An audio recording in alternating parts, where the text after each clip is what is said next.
இந்த நல்ல காலை நேரத்திலும் கர்த்தருடைய செய்திக்கு ஆதாரமாய் நீதிமொழிகள் புத்தகம் 13வது அதிகாரம் 25வது வசனத்தை வாசிக்கலாம். நீதிமொழிகள் 13:25. நீதிமான் தனக்கு திருப்தியாக புசிக்கிறான், துன்மார்க்கருடைய வயிறோ பசித்திருக்கும். யோவானுக்கு சுவிசேஷம் 6வது அதிகாரம் 35வது வசனத்தை வாசிக்கலாம். யோவான் 6:35. யோவான் 6:35. இயேசு அவர்களை நோக்கி, ஜீவ அப்பம் நானே, என்னிடத்தில் வருகிறவன் ஒரு காலம் பசியடையான், என்னிடத்தில் விசுவாசமாய் இருக்கிறவன் ஒரு காலம் தாகமடையான். இந்த நல்ல அற்புதமான காலை நேரத்திலும் நான் பேசும்படிக்கு எடுத்துக்கொண்ட என்னுடைய மைய பொருள், நீதிமான் தனக்கு திருப்தியாக புசிக்கிறான் என்கிற மைய பொருளை கொண்டு உங்களோடு கூட பேச நான் விரும்புகிறேன். நீதிமான் தனக்கு திருப்தியாக புசிக்கிறான். வேதத்தில் வாசிக்கும் போது யார் நீதிமான் என்று நாம் கேள்விகளை வைக்கும் போது, இன்று பிள்ளைகள் சொன்ன வசனத்திலேயே இருக்கு, கர்த்தருடைய வேதத்தின்படி நடக்கிற உத்தம மார்க்கத்தார் பாக்கியவான்கள். அப்ப உத்தம மார்க்கத்தார்கள் தான் வேதத்தின்படி நடக்கிறதுனாலதான் அவர்கள் உத்தம மார்க்கத்தார் என்று சொல்லி வேதம் சொல்லுகிறது. ஆதியாகமத்தின் புத்தகம் 6வது அதிகாரத்திலே நோவாவை குறித்து சொல்லும்போது சொல்லுகிறார், அவன் தன் காலத்தில் வாழ்ந்தவர்களுக்குள்ளே நீதிமானும் உத்தமனும். அவன் நீதிமான் உத்தமனாய் இருந்தால் யாரோடு சஞ்சரிப்பான்? தேவனோடு சஞ்சரிப்பான். இன்றைக்கு நம்ம நீதிமானும் உத்தமனும் தேவனோடு கூட சஞ்சரிக்க வைத்திருக்கிறார் என்றால், அதற்கு தேவனுடைய கண்களிலே உங்களுக்கும் எனக்கும் என்ன கிடைத்ததுங்க? கிருபை கிடைத்தது. அந்த கிருபை கிடைக்கலன்னா நம்ம தேவனோடு சஞ்சரிச்சிருக்க முடியாது. அந்த கிருபை கிடைக்கலன்னா, இன்னைக்கு நீங்க எல்லாம் சாட்சி சொல்றீங்களே, குறிப்பா சிலர் சொன்ன சாட்சி எல்லாம் என்னுடைய எனக்கு ஆச்சரியமான நிறைய விஷயங்கள் இருக்கு தெரியுங்களா? ஏன்னா உங்களை அந்த 0ல இருந்து நான் பார்த்திருக்கிறேன். அதெல்லாம் அப்படிதான். நான் வந்த புதுசுல எல்லாரும் இவங்களும் அதுல ஒரு ஆள் அப்படி நினைச்சவங்களா இருக்கிற உண்டு. இங்கேதான் உட்காந்துருக்குங்க. ஆனா அவங்க கிறிஸ்துவுக்குள்ள வளருகிறதை அவர்கள் கண்கள் காணும் போது, இல்லையா அவன் மட்டும் வளரல, என்னையும் சேர்த்து என்ன பண்ணி விட்டுருக்கான்? வளர்த்திருக்கிறான். தேவராஜ்யம் என்னன்னா புசிப்பும் குடிப்பும் ஒன் மன் ஷோலாம் இல்ல. இங்க வந்து நான் பிரசங்கிக்கிறதுனால நான் பெரியவனோ, நீங்க கேட்கறதுனால நீங்க சின்னவங்களோ இல்ல. பிரசங்கிக்கிறது தான் கடினம். கேட்கிறவர்கள் அதிக ஞானவான்களா இருப்பீங்க. ஏன் சொல்றேன்னா, எவ்வளோ கேட்டிருக்கீங்க நீங்க. உங்களை எல்லாரும் இங்க பிரசங்கிக்க விட்டோம்னு வச்சுக்கோங்களேன், சூப்பரா பேசுவீங்க நீங்க. ஆனால் என்னை நிறுத்தினதனுடைய நோக்கம் என்னன்னா, இந்த வேலைக்கு என்று அழைப்பை கொடுத்து அவர் என்ன பண்ணிருக்கிறாருங்க? நிறுத்தி வச்சிருக்கிறாரு. அவ்வளவுதான். இந்த பிரசங்கத்தை முடிச்சு நான் இங்கிட்டு வந்துட்டேன்னு வச்சுக்கோங்களேன், நானும் உங்களை போல ஒரு விசுவாசி தான், கர்த்தருடைய வேலைக்காரனாய் வேலையை செய்வேன். ஆனால் வேதத்தை நேசிக்கிறது நம்ம எல்லாருக்கும் கொடுக்கப்பட்டிருக்கிற கடமை. இந்த புதிய வருஷத்திலும் ஆண்டவரே என்ன வார்த்தைகளை உடைய ஜனங்களோடு கூட பேச வேண்டும் என்று நான் நினைக்கும் போது, நான் கேட்கும் போது, ஆண்டவர் என்னுடைய இருதயத்தில் கொடுக்கப்பட்ட வாக்குத்தத்தம்னு சொல்ல மாட்டேன், ஒரு நல்ல ஆலோசனை என்னன்னா, கர்த்தர் சொன்னார், நீதிமான் தனக்கு திருப்தியாக புசிப்பான், துன்மார்க்கனுடைய வயிறு பசித்திருக்கும். ஆனா இவங்க யாருக்காக புசிப்பாங்க? தனக்கு திருப்தியாக புசித்திருப்பான். புசிக்கிறான்றார். இப்ப நீதிமான் யார் என்று நான் கேட்கும் போது அவர் சொல்லுகிறார், எல்லாரும் தேவ மகிமை அற்றவர்களாய், நீதிமான் ஒருவனும் இல்லை, ஒருவன் ஆகிலும் இல்லை. ரோமர் 2 வாசிக்கிறோம். பரிசுத்தவான் ஒருவனும் இல்லை, ஒருவனாகிலும் இல்லை, எல்லாரும் ஏகமாய் வழி தப்பி கெட்டு போனோம். ஒருவனுடைய மீறுதலினால எல்லாரும் பாவத்துக்குள்ளே விழுந்தோம். ஒருவருடைய ரட்சிப்பினாலே எல்லாரும் கிருபையினாலே ரட்சிக்கப்பட்டிருக்கிறோம். ஒருவருடைய பரிசுத்தத்தினாலே. ஒருவன் மீறினால் இன்னொருவர் மீறுதலுக்காக தன்னை பலியாக ஒப்பு கொடுத்தார். ஆதாமினுடைய மீறுதலினாலே எல்லாரும் பாவத்திலே விழுந்தது உண்மையானால், இயேசு கிறிஸ்து என்கிற ஒருவரால் நாம் எல்லாரும் பரிசுத்தமாக்கப்பட்டோம் என்பது உண்மை. ஆதாமின் மீறுதலினாலே நாம் அநீதி உள்ளவர்களாய் நம்முடைய வாழ்க்கை மாறி இருந்தாலும், இயேசு கிறிஸ்துவினுடைய நீதியினாலே நீங்கள் எல்லாரும், நீங்களும் நானும் நீதிமான்கள் ஆக்கப்பட்டிருக்கிறோம். நாம் எல்லாரும் பிறப்பிலே பரிசுத்தவான்கள் அல்ல. சங்கீதத்தின் புத்தகம் 51வது சங்கீதத்திலே வாசிக்கும் போது அவர்கள் சொல்லுகிறார்கள், பிள்ளைகள் வசனத்தை சொல்லும்போது கூட சொன்னாங்க, சங்கீதம் 119வது அதிகாரம். நாங்க பிள்ளைங்களுக்கு சொல்லி தரும் போது சொல்லுங்க, அதிகாரம்ன்றத சங்கீதத்தை மட்டும் அதிகாரம்னு சொல்லக்கூடாது. முதலாம் சங்கீதம் 2ஆம் சங்கீதம் தான் இருக்கும். மற்ற எல்லா புத்தகமுமே அதிகாரங்களா பிரிக்கப்பட்டுச்சு. ஆனா சங்கீதத்தை மட்டும் என்னவா பிரிக்கப்படவே இல்லை, அதிகாரங்களா பிரிக்கவே இல்லை. அது எப்படி எழுதுனாங்களோ அப்படியே தான் இருக்கு, இன்னைக்கு வரையும் இருக்கு. அதனால ஞான சங்கீதங்கள் 23வது சங்கீதம், சங்கீதம் 119 அப்படிதான் சொல்லணும். பரவாயில்ல, சின்ன பிள்ளைங்க தான், அதனால தப்பு இல்லை. ஆனால் இனிமேல் சொல்லும்போது மாற்றிக்கொள்ளுங்கள். உங்கள் பிள்ளைகளுக்கு சொல்லி தரும் போது அதை மாற்றிக்கொள்ளுங்கள். அப்ப நான் என்ன சொல்ல வரேன், சங்கீதத்தில் சொல்லும்போது கூட அவர் சொல்லுகிறார், துன்மார்க்கருடைய வழியை குறித்து அவர் சொல்லும்போது சொல்லுகிறார், அவர்களுடைய வழி அழியும், என்னை சுற்றிலும் நெருக்கி நிற்கிறார்கள், ஆனால் முள்ளில் பட்டின நெருப்பை போல அணைந்து போவார்கள் சொல்லி சங்கீதம் 118வது சங்கீதத்தில் தெளிவா எழுதப்பட்டிருக்கிறது. ஆனாலும் நமக்கு ஒவ்வொரு வருஷமும் துவங்கும் போதும் நமக்கு என்ன வருது, சிலருக்கு சில கேள்விகள் இருக்கும். இந்த வருஷம் எப்படி இருக்குமோ, சிலருக்கு என்ன இருக்கும்னா பயம் இருக்கும், இந்த வருஷமாச்சும் ஏதாச்சும் நடக்குமா. வாலிப பிள்ளைகளா இருக்கிறவர்களுக்கு இந்த வருஷமாச்சும் உனக்கு கல்யாணம் ஆகுமா அப்படின்னு பாப்பாங்க. அப்புறம் இந்த வருஷமாச்சும் உனக்கு ஒரு குழந்தைய தருவாரா பாப்போம். இந்த வருஷமாச்சும் உனக்கு நீ நல்லா படிப்பியான்னு பாப்போம். அப்புறம் இந்த வருஷமாச்சும் அப்படியே ஏதாச்சும் ஒரு வருஷம் வர வர நமக்கு என்ன வந்துட்டே இருக்குங்க, பொறுப்பு வருது, பயமும் வருது, கேள்வி வருது, கேள்வி வித்தியாசமா மாறுது. இது எல்லாத்துக்கும் பதில கொடுக்கிறவரு ஒருத்தர் தானே, எல்லாரையும் ஒன்றாதானே நடத்துவாரு. இப்ப ஒண்ணு இல்ல, இஸ்ராயேலர்களை வனாந்தரத்திலே கர்த்தர் வழி நடத்தி வரும்போது தூதர்கள் சாப்பிடக்கூடிய மன்னாவை அவர்களுக்கு வர்ஷிக்க பண்ணினார். இவன் மோசே வீட்டுக்கு மட்டும் கொஞ்சம் ஸ்பெஷல் பிரியாணி மாதிரி ஏதாச்சும் ஸ்பெஷல் மன்னா ஏதாச்சும் கொடுத்தாரா? மோசே வீட்டுக்கு ஆரோன் வீட்டுக்கு மட்டும் தனியா ஏதாச்சும் பிரிச்சு கொடுத்தாரா? இல்ல. கொஞ்சமா எடுத்தவனுக்கு குறைவுபடவும் இல்ல, அதிகமாய் சேர்த்தவனுக்கு மீதியாகவும் இல்ல. அப்ப தேவையை சரியாய் கர்த்தர் என்ன பண்ணி நடத்தினாருங்க, இஸ்ரவேலர்களை சந்தித்து வழி நடத்தினார், போஜனத்தை கொடுத்தார். அதனாலதான் அவர் சொல்றார், நீதிமான் தனக்கு திருப்தியாக புசித்திருக்கிறார். நிறைய பேர் நமக்காக சாப்பிடுறது இல்ல, அடுத்தவங்களுக்காக சாப்பிடுறது உண்டு. அதான் நான் சாப்பிடுறது எதை சொல்றேன்னா, செய்யறதுதான் சாப்பிடுறதுன்னு சொல்றேன். ஏன்னா போஜனம்ன்றது, நீதிமான்னா யாரு, ஒருத்தனும் இல்ல, இயேசு ஒருத்தர் தான்.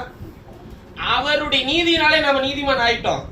இப்ப ரொம்ப முக்கியமா நம்ம தியானிக்க வர விஷயம் என்னன்னா, புசிக்கிறது.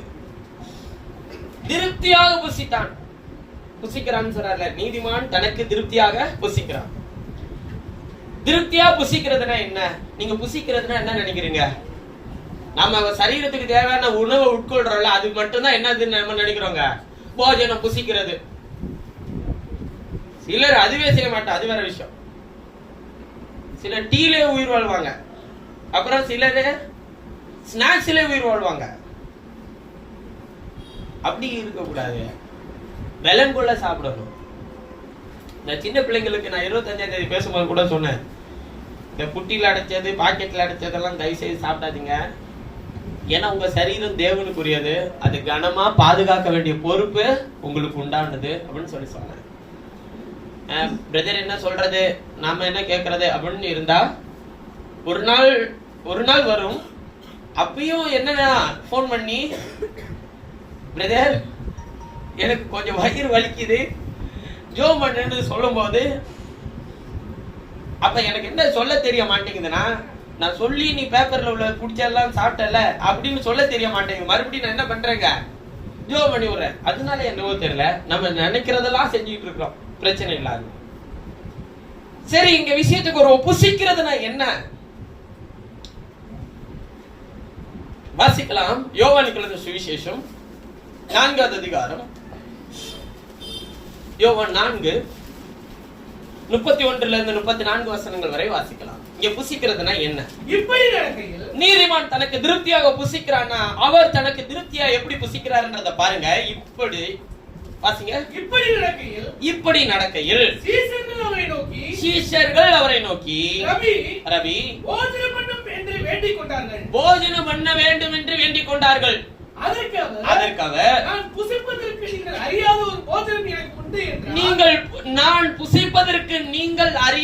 ஒரு போஜனம் உண்டு என்று என்றார். அப்பொழுது சீஷர்கள் ஒருவரை ஒருவர் பார்த்து யாராவது அவருக்கு போஜனம் கொண்டு வந்திருப்பாரோ என்றார்கள். யாராவது அவருக்கு போஜனம் கொண்டு வந்திருப்பாரோ என்றார்கள்.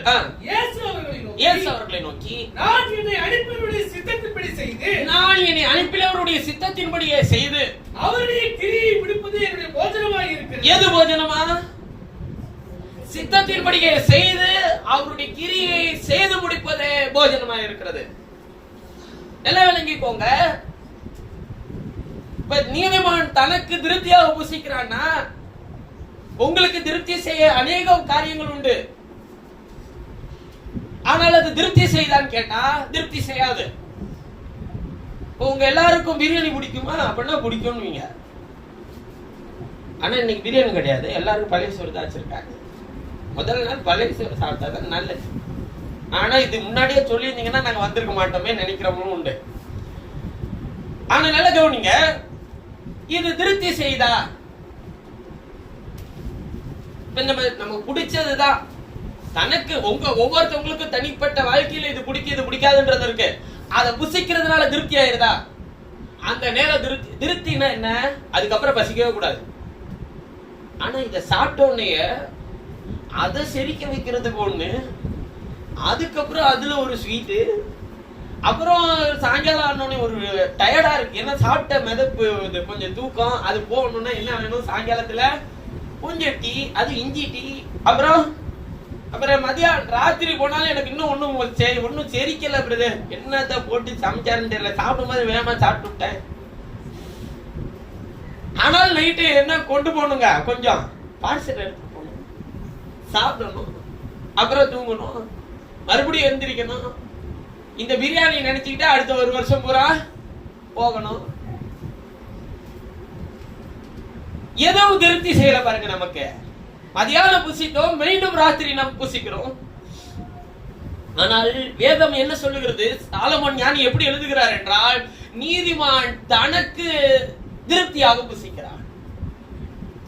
அப்ப எது திருப்தி செய்யும் சொல்லி கேட்டீங்கன்னா, நீதிமான் யார்? கர்த்தராகிய இயேசு. அவர் தனக்கு திருப்தியாக எதை புசித்தார் என்பதை முதல்ல நாம் கற்றுக்கொண்டால் இன்றைக்கு நாமும் அதை புசிக்க வேண்டும் என்று அவர் விரும்புகிறார். இந்த புதிய ஆண்டினுடைய முதல் நாளிலே இங்கு கூடி வந்திருக்கிற கர்த்தருடைய பிள்ளைகளுக்கு கர்த்தருடைய ஆலோசனையாக நான் சொல்லுகிறேன், தேவன் நமக்கு மாதிரியை காட்டதான் இந்த பூமிக்கு வந்தார். அவர் ஏன் குமாரனாக வந்தார்? உங்களையும் என்னையும் குமாரத்திகளாக மாற்றுகிறதற்காக. ஒரு விஷயத்தை நான் உங்களுக்கு கேட்கிறேன், பழைய ஏற்பாட்டில யாராகிலும் ஆண்டவரை பார்த்து அப்பா அப்படின்னு சொல்லி கூப்பிட்டது உண்டா? இல்ல. ஏன் கூப்பிட முடியாது, கூப்பிட்டா செத்து போயிருவான். நியாயப்பிரமாணத்தின் காலத்திலே அவர்கள் எல்லாரும் அதோனா என்றுதான் தேவனை அழைத்தார்கள். அதோனா என்றால் எஜமானனே என்ற அர்த்தம். யெகோவா ஈரே, யெகோவா நிசி, யெகோவா ஷம்மா, யெகோவா ரூவா என்கிற யெகோவா என்கிற நாமத்தில் அவர் அழைக்கப்பட்டார். யெகோவா என்றால் நித்திய கன்மலை என்ற அர்த்தம்.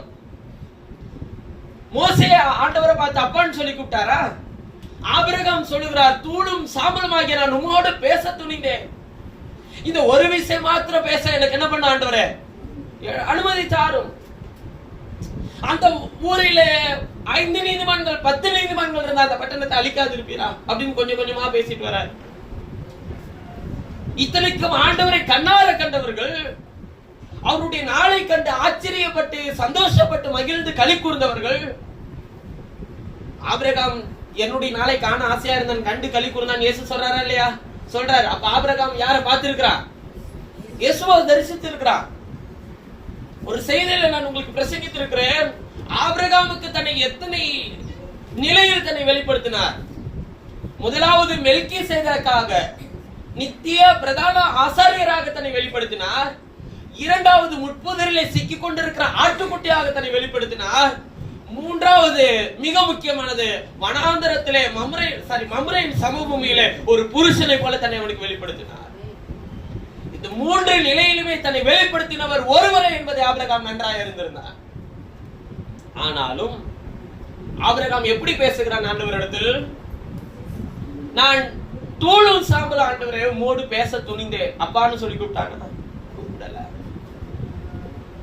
ஆதாமை உருவாக்கி ஏதேனில வைத்திருக்கும் போது ஆதாமே ஆதாமே நீ எங்க இருக்கிறாய்ன்னு சொல்லி கேட்டாரு. ஆண்டவரே நான் ஒளித்து கொண்டிருக்கிறேன்னு சொல்லி சொன்னான். அப்பா நான் ஒளிஞ்சிட்டு இருக்கிறேன்னு சொன்னானா? இல்ல. பழைய ஏற்பாட்டில் வாழ்ந்த எந்த பரிசுத்தவான்களும் அவரை அப்பா என்று கூப்பிட முடியல. காரணம், குமாரன் என்கிற ஸ்தானத்தில் இருந்து மனிதன் தள்ளப்பட்டு போனான். தேவனுக்கு ஒரு குமாரன் இருந்தார். அந்த குமாரன் தான் ஆதாம் என்று சொல்லி தெளிவாய் எழுதப்பட்டிருக்கிறது. அவன் அவனை பெற்றான், இவன் இவனை பெற்றான் வரும்போது ஆதாம் தேவனால் உண்டானவன் சொல்லி எழுதியிருக்கு. அது ஆங்கில வேதாகமத்தில் தேவனுடைய குமாரன் என்று எழுதப்பட்டிருக்கு. தேவன் உருவாக்கின முதல் குமாரனே ஆண்டவரை பார்த்து என்ன கூப்பிட முடியலங்க, அப்பான்னு கூப்பிட முடியல. காரணம், ஏதேனிலே அவன் அந்த மகிமை என்ன பண்ணினாங்க? இழந்து போனான். அப்ப இழந்து போனதை தேடவும் ரட்சிக்கவுமே மனுஷகுமாரன் இந்த உலகத்திற்கு வந்தார். அவர் அடிமை ரூபம் எடுத்து மனுஷர் சாயலானார். சிலுவை மரண பரியந்தம் தம்மை தாழ்த்தி கீழ்ப்படிந்தவராக தன்னை ஒப்பு கொடுத்தார்.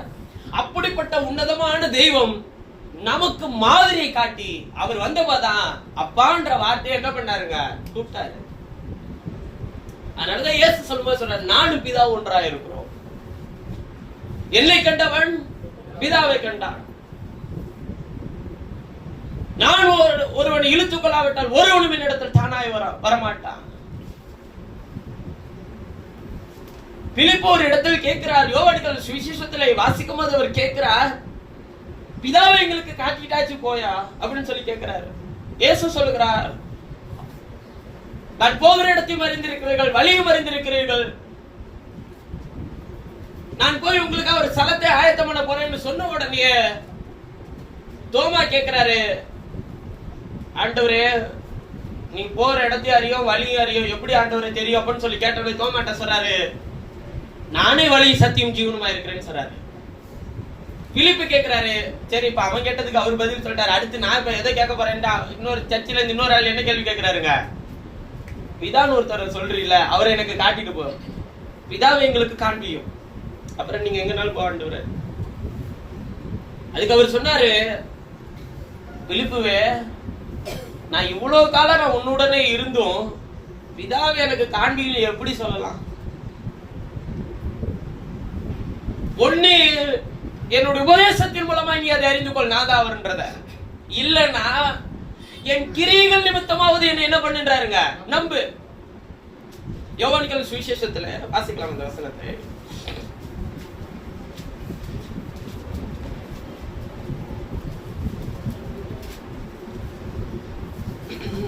பன்னிரண்டு 14வது அதிகாரம்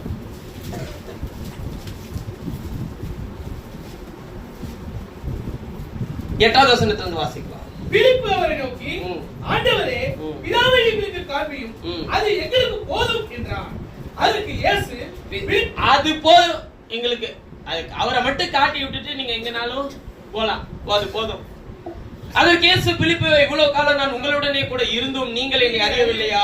என்னை கண்டவன் பிதாவை கண்டான். அப்படி இருக்க பிதாவை எங்களுக்கு காண்பியும் என்று நீ எப்படி சொல்லுகிறாய்? நான் பிதாவிலும் பிதா என்னிலும் இருக்கிறதை நீ விசுவாசிக்கிறது இல்லையா? நான் உங்களுடனே சொல்லுகிற வசனங்களை என் சுயமாய் சொல்லவில்லை. என்னிடத்தில் வாசமாய் இருக்கிற பிதாவானவரே இந்த கிரியைகளை செய்து வருகிறார். நான் பிதாவில் பிதா என்னிலும் இருக்கிறதை நம்புங்கள்.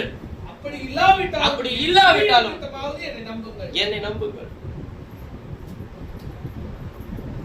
அவர் அப்பா பிதாவே என்று கூப்பிட்டது முதலா யாருதான்? குமாரனாய் அவர் தன்னைத்தானே வெறுத்து அடிமையின் ரூபம் எடுத்து குமாரனாய் வந்த போதுதான் பிதா என்கிற வார்த்தையை அவர் என்ன பண்றாருங்க? உச்சரிக்கிறார். அவர் மரித்து அடக்கமனப்பட்ட உயிர் தந்து தம்முடைய ராஜ்யத்துக்குள்ளே அவர் பிரவேசித்த பிறகு, எடுத்துக்கொள்ளப்பட்ட பிறகு, தம்முடைய ஆவியை உங்கள் ஒவ்வொருவருக்குள்ளும் ஊற்றி, ரோமர்கள் நிருபத்திலே வாசிக்கும் போது அவர் இப்படியாய் சொல்லுகிறார். ரோமர் 8:15 வசனத்தை வாசிக்கலாம். அந்தபடி திரும்பவும் பயப்படுகிறதற்கு நீங்கள் அடிமைத்தனத்தின் ஆவியை பெறாமல் அப்பா பிதாவே என்று கூப்பிடப்படுகிற புத்திர சுவிகாரத்தின் ஆவியை என்ன பண்ணீர்கள்? பெற்றீர்கள். அப்ப அந்த புத்திர சுவிகாரத்தினுடைய ஆவியை பெறதான், கொடுக்கதான் அவர் குமாரனாக இந்த உலகத்திற்கு வந்தார். கலாத்தியர்கள் இன்னும் தெளிவா எழுதி இருக்கிறது. அவர் குமாரத்துவத்திலே வந்த போது அவர் தம்முடைய குமாரனுடைய ஆவியை உங்களில் ஊற்றி இருக்கிறார்னு சொல்லி எழுதியிருக்கு. அப்ப அவர் குமாரனாய் வந்த போது செய்த விஷயங்களை கவனித்து பாருங்கள். அவர் சொல்லுகிறார், பிதா செய்ய காண்கிறது இது ஒன்று, குமாரன் ஒன்று என்ன பண்ண மாட்டேன், தானா செய்ய மாட்டேன். பிதா எனக்கு எதை கற்பித்திருக்கிறாரோ அதே என்று வேற ஒண்ணும் பேச மாட்டேன். அவர் எனக்குள்ள இருந்து கிரியை செய்யறார், அதனாலதான் நான் அதை செய்யறேன் அப்படின்னு சொல்றாரு. பிதாவின் சித்தம் செய்து முடிப்பதை என்னுடைய மெய்யான போஜனம் சொல்றாரு. இதெல்லாம் சொல்றாருல்ல,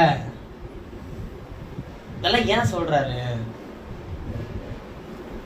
இன்னைக்கு கர்த்தர் உங்களையும் என்னவா மாத்தி வச்சிருக்கிறாரு? குமாரரும் குமாரத்திகளுமா ஆக்கியிருக்கிறாரா இல்லைங்களா? வேத வாக்கியம் என்ன சொல்றது? 2 கொரிந்தியர் புத்தகம் 6வது அதிகாரம் 2 கொரிந்தியர் 6:18. அப்பொழுது நான் உங்களை ஏற்றுக்கொண்டு எப்பொழுது உங்களை நான் ஏற்றுக்கொண்டு, நான் மேல சொல்றாரு, ஆனபடியால் நீங்கள் அவர்கள் நடுவிலிருந்து புறப்பட்டு பிரிந்து போய் அசுத்தமானதை தொடாதீர்கள் என்று கர்த்தர் சொல்லுகிறார். அப்பொழுது நான் உங்களை ஏற்றுக்கொண்டு உங்களுக்கு பிதாவா இருப்பேன், நீங்கள் எனக்கு குமாரரும் குமாரத்திகளுமா இருப்பீர்கள் என்று சர்வ வல்லமையுள்ள கர்த்தர் சொல்லுகிறார்.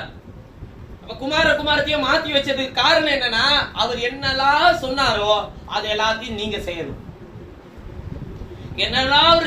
அவர் என்னெல்லாம் சொன்னாரோ அதை நீங்களும் அறிக்கை செய்யணும். அவர் என்னென்னலாம் செய்தாரோ அதை அனைத்தையும் யார் செய்யணுங்க? நீங்க செய்யணும். அதெல்லாம் முடியாது பிரதர், அதான் இயேசுதான் செய்தாரு, நம்மளால செய்ய முடியாது பிரதர். அப்புறம் எதுக்கு அப்பா பிதாவை என்று கூப்பிடப்படுகிற புத்திர சுவிகாரத்தின் ஆவியை பெற்றீங்க? ஆவியை தான் பெற்றிருக்கிறோம், புத்திர சுவிகாரத்தை இன்னும் பெறல. நல்லா கவனிச்சுக்கோங்க. புத்திர சுவிகாரம் எப்ப வருகிறதுக்காக நம்ம என்ன பண்றோம்? நமக்குள்ளே காத்திருந்து தவிக்கிறோம்னு ரோமர் 8 வாசிக்கிறோம். புத்திர சுவிகாரம் இன்னும் யாருக்கு வரல? புத்திர சுவிகாரத்தின் ஆவிதான். ஆவி வளர்ச்சி அடைஞ்சிச்சுன்னா புத்திர சுவிகாரம் வரும். வளர்ச்சி அடையலன்னா அது சொல்றாரு பிரசங்கியில சாலமோன் ஞானி எழுதும் சொல்றாரு, அது கருவழிந்த பிண்ட வாசின்றாரு. அப்ப நல்லா விளங்கிக்கோங்க, ஜீவன் இல்லைன்னா ஒண்ணுமே இல்லை.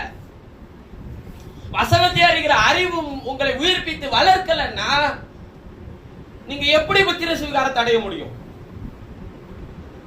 என்னுடைய நாமத்தின் மேல் விசுவாசம் உள்ளவர்களாக ஏற்றுக்கொண்டவர்கள் எத்தனை பேர்கள்? அத்தனை பேர்களும் தேவனுடைய பிள்ளைகள் ஆகும்படிக்கு தேவன் என்ன கொடுத்திருக்கிறாருங்க? பிள்ளைகளாக அதிகாரத்தை கொடுத்திருக்கிறாரு. பிள்ளைகள் ஆகல, இன்னும் ஆகும்படி அதிகாரம் இருக்கு. அதிகாரம் கொடுத்தாச்சு. எப்ப பிள்ளை ஆகும்?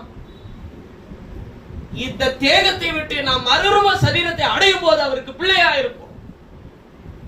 என்றென்றைக்கும் அவரோடு வாசமா இருப்போம்.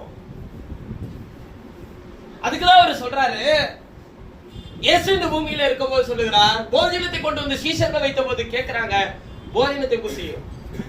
இயேசு சொன்னார், நீங்கள் அறியாத ஒரு போஜனத்தை நான் புசிச்சேன் தெரியுமா? அது என்ன போஜனம்? அதான் சொல்றாரு, சித்தத்தை செய்து முடிப்பதே அந்த போஜனம். கிரியை செய்யணும்ன்றாரு. முதல்ல சித்தனை என்னன்னு நமக்கு சொல்லி இருக்கிற பலமுறை, இந்த வேதத்துல அட்டை முதல் அட்டை வரை எழுதப்பட்டதான் தேவ சித்தம். இதுக்கு புறம்பா ஒண்ணு நீங்க புரிஞ்சுக்கிறதோ இல்ல இதை எதிர்த்து நிக்கிறதோ இல்ல இதை செய்ய மாட்டேன்னு சொல்றதோ அது எதுவுமே என்ன இல்ல, சித்தம் இல்ல. நீங்க நினைக்கிறதெல்லாம் நடந்தா சித்தம், நடக்கலன்னா சித்தம் இல்ல அப்படின்னாக்க இன்னும் நீங்க சரியான நீதியின் பாதை எதுன்றதை இன்னும் என்ன பண்ணாம இருக்கிறீங்கன்னு அர்த்தங்க, அறியாம இருக்கிறீங்கன்னு அர்த்தம். இன்னும் அவரை அறிகிற அறிவுல உள்ளே வரலன்னு அர்த்தம். ஏன் இதுக்கும் வேதத்துல சில ஆதாரங்கள் இருக்கிறது. தான் செய்கிறதெல்லாம் வாய்க்கும் அப்படின்னு சொல்லி யாருக்கு சொன்னாரு? நீதிமானுக்கு சொல்லி இருக்கிறார் இல்லையா? கர்த்தருடைய வேதத்தின்படி நடக்கிறவனுக்கு சொல்றாரு, துன்மார்க்கருடைய ஆலோசனை நடவாம, பாவியோட வழியில நிக்காம, பரியாசக்கார உட்கார இடத்துல உட்காராம, கர்த்தருடைய வேதத்தில் இரவும் பகலும் தியானமா இருக்கிற மனுஷன் பாக்கியவான். அவன் எங்க கொண்டு போய் நடப்படுறான்? நீர்கால்கள் ஓரமா நடப்படுறான். அவன் தன் காலத்தில் தன்கனியை தருவான், இலை ஊதுராம இருப்பான். அவன் செய்வதெல்லாம் வாய்க்கும். அதுக்கு முதல்ல பேசிக்கா ஆண்டவர் சொல்ற விஷயம் என்னன்னா, ஆலோசனை நடவாம, பாவியோட வழியில் இல்லாம, பரியாசக்கார உட்கார இடத்துல உட்காராம, அதோட செஞ்சு நிப்பாட்டிட்டா ஓகே அப்படின்னு சொல்லிடல. கர்த்தருடைய வேதத்தில் இரவும் பகலும் தியானமா இருக்கிற மனுஷன். அப்ப எப்ப நீங்க செய்யறதெல்லாம் வாய்க்க செய்யும்னா, எதுக்கு இதை தியானிக்கணும் அப்படின்னு கேட்டா, இதை அறிகிற அறிவு தான் நாம எதை செய்யணும்ன்றத நமக்கு என்ன பண்ணுங்க, நமக்கு காட்டும். இயேசுவை விசுவாசிக்கிறீங்க, நல்லதுதான். இயேசுதான் உங்களுக்கு எல்லா நன்மையும் செய்வார்ன்றதை விசுவாசிக்கிறீங்க, நல்லதுதான். இதை யாரும் செய்யறான்றத பைபிள் சொல்லுதான். விசுவாசும் தேவன் ஒருவர் உண்டு என்று விசுவாசிக்குதுன்றாரு. இப்ப உங்க விசுவாசம், உங்கள்கிட்ட இருக்கிற அதே விசுவாசம் யார்கிட்டே இருக்குன்னு ஆண்டவர் சொல்றாரா? விசுவாசத்திலே இருக்குப்பா. அவனும் தான் தேவன் ஒருத்தர் இருக்கிறாருன்னு சொல்லி பயந்து நடுங்குறான். உங்கள்கிட்ட மட்டும் அது இருக்குன்றதுனால நீங்க தேவ பிள்ளைன்னு அர்த்தம் கிடையாது. என் பிள்ளையா இருந்தா அவனுக்கு நான் என் வசனத்தினுடைய வெளிச்சத்தை என்ன பண்றேன், வெளிப்படுத்துறேன். அறியாத போஜனம் ஒண்ணு இருக்கு, நீங்கள் அறிந்திருக்கிற போஜனம் வேறு. அறியாத போஜனம் ஒன்று இருக்கிறது, அதுதான் உங்கள் வாழ்க்கையை செழிப்பாய் மாற்றும். அறியாத போஜனத்தை கர்த்தர் உங்களுக்கு தர அவர் விரும்புகிறார். அதுதான் அவருடைய சித்தத்தை செய்து முடிக்க கர்த்தர் உங்களை வழி நடத்த அவர் விரும்புகிறார். அது எந்த மனுஷனுடைய கண்ணுக்கு தெரியாது. அது ஜெயம் எடுத்தாக்க மனுஷன் எல்லாரும் சொல்லுவாங்க, பரவாயில்லங்க கர்த்தர் உன்னோட இருந்தார். இப்ப அதே விஷயத்துல தோத்து போனீங்கன்னா என்ன சொல்லுவாங்க? ஐயோ கர்த்தர் உன்னை கைவிட்டாரான்னு. தோற்றாலும் ஜெயித்தாலும் கர்த்தர் நம்மை கைவிடவே இல்லை. அவர் எப்பொழுதும் நம்மளோடு கூட இருக்கிறவரா இருக்கிறார். மனிதர்கள் நம்மை ஜட்ஜ்மெண்ட் பண்ண வேண்டிய அவசியம் கிடையாது. நம்மளை நிதானித்து அறிய முதல்ல நமக்குள்ள தெரியணும் கர்த்தர் நம்மோடு கூட இருக்கிறாரா இல்லையான்றத. அவன் சொல்லிட்டான் பிரதர் உன்னோட கர்த்தர் இல்லைன்னு சொல்லி, அவன் சொல்லிட்டான்னா இல்லைன்னு அர்த்தமா? இப்ப வேத வாக்கியம் என்ன சொல்லுது? அறியாத ஒரு போஜனம் இருக்கு. அந்த போஜனம் என்ன பண்ணும்னா உங்களை சகல சத்தியத்துக்கு நேராக நடத்தும், பிதாவின் சித்தத்தை செய்து முடிக்க செய்யும். இன்னைக்கு இயேசுவை என்னன்னு சொல்லி கூப்பிடுறீங்க?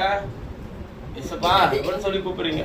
அவர் அப்பா பிதாவை என்று கூப்பிட பண்ணுகிற புத்திர சுவிகாரத்தின் ஆவி உங்களுக்கு கொடுத்துட்டு இன்னைக்கு உங்களையும் என்னையும் குமாரத்தி ஆக்கிட்டு, இப்ப குமாரத்தி எல்லாம் கஷ்டப்பட்டு உன்னை மாத்தினல்ல, நீ என்ன பண்ணிட்டு இருக்கிற? நான் எதை செய்யணும்னு காட்டுறேனோ அதுதானே நீ செய்யணும். உடனே இப்ப இந்த வசனத்தை எப்படி புரிஞ்சுக்கிறதுனா, அப்ப தினந்தோறும் நான் எப்படி நடக்கணும்ன்றது எனக்கு தரிசனத்துல காட்டாண்டுவரேன்னு புரிஞ்சுப்போம். தரிசனம் எங்க இருக்குன்னா வேதத்துலதான் இருக்கு. அதிக உறுதியான தீர்க்க தரிசன வசனங்கள் நமக்கு உண்டு எழுதியிருக்கா இல்லையா? அப்ப உறுதியான தீர்க்க தரிசன வசனத்தை தரிசிக்க வேண்டியது யாருடைய பொறுப்பு? உங்களுடைய பொறுப்பு. இதை தரிசிக்காம எனக்கு தரிசனம் தாரோம்னா இன்னொருத்தவனும் தருவான். பிசாசு தரிசனங்களை சொப்பனங்களை காட்ட முடியுமா? முடியாதா? முடியும். இன்னொரு விஷயத்தை சொல்லுகிறேன், ஆண்டவரிடத்தில் போகும்போதெல்லாம் அவர் தான் என்னோடு கூட பேசுகிறார் என்பதில் உறுதியோடு நீங்கள் திரும்பி வரணும்னா ஒரே ஒரு காரியம் தான் இருக்கு இந்த உலகத்துல. அவர் பேசுகிறார் என்பதற்கான ஒரே அத்தாட்சி அவர் கிருபாசன தண்டையிலிருந்து தம்முடைய வார்த்தையோடு உங்களோடு கூட பேசுகிறவராக இருக்கிறார். அதனாலதான் ஒவ்வொரு முறையும் நான் உங்களுக்கு சொல்லும் போது சொல்றேன், செய்திக்கு வரும்போது ஆராதனைக்கு வரும்போது கர்த்தர் என்ன பேச போறாரு என்கிற ஒரு தாகத்தோடு வரணும். அது வேத படமா இருக்கலாம் அல்லது செய்தியா இருக்கலாம், எதுவா இருந்தாலும் அதுல உங்களுக்கு தேவையானதை கர்த்தர் என்ன பேச போறாரு, வேத வார்த்தையிலிருந்து என்ன பேச போறாரு, அதை எதோடு இணைத்து காட்ட விரும்புகிறார், அதுக்குள்ள இருந்து ஒரு ஜீவன் உங்களுக்காக பேசிட்டே இருக்கும். அது உங்களுடைய வாழ்க்கையை ஆசீர்வதிக்கும், கிரியைகளை நடப்பிக்கும். ஒண்ணு இல்ல, கர்த்தர் உன்னை திருப்தியாக வச்சிருப்பாருன்னு சொல்லிட்டு போயிடலாம். எதுல திருப்தியா வச்சிருக்கிறாரு? நீதிமான் தனக்கு திருப்தியாக என்ன பண்றான்றாருங்க, ருசிக்கிறான். எது திருப்தி செய்யுது? உலகத்தினுடைய எந்த காரியம் உங்களை திருப்தி செய்யாது, எந்த ஒரு ஆசைகளும் உங்களை திருப்தி செய்யாது, எந்த ஒரு விருப்பங்களும் எந்த ஒரு சந்தோஷங்களும் உங்களை திருப்தி செய்யாது. இன்னைக்கு எல்லாருக்கும் நியூ இயர், புது வருஷம், இது திருப்தி செய்யுமான்னு பாருங்களேன். போன வருஷம் இதே நாள 2024 எவ்வளவு சந்தோஷமா கொண்டாடணும். இப்ப அதை என்னன்னு சொல்றோம்? இப்ப என்னங்க அதை சொல்றீங்க நீங்க? பழைய வருஷம். அது உங்களை திருப்தி செய்யல ஐயா, அது ஒழிஞ்சு போனதோட சந்தோஷம். இதாச்சும் ஒரு நல்லதா வரட்டும், இதுவாச்சும் உங்களை திருப்தி செய்யுமான்னு கேக்குறீங்களா? அதுவும் திருப்தி செய்யாது. 2026 வரும்போது என்ன சொல்லுவான்? அது புது வருஷம், இது பழைய வருஷம். மொத்தம் நாட்களும் நம்ம திருப்தி செய்யல, நேரங்களும் நம்ம திருப்தி செய்யல. எல்லாரு கையிலயும் எல்லார்கிட்டையும் இதே 12 மணி நேரம் வச்சுதானே 24 மணி நேரம் ஓடிட்டு இருக்க.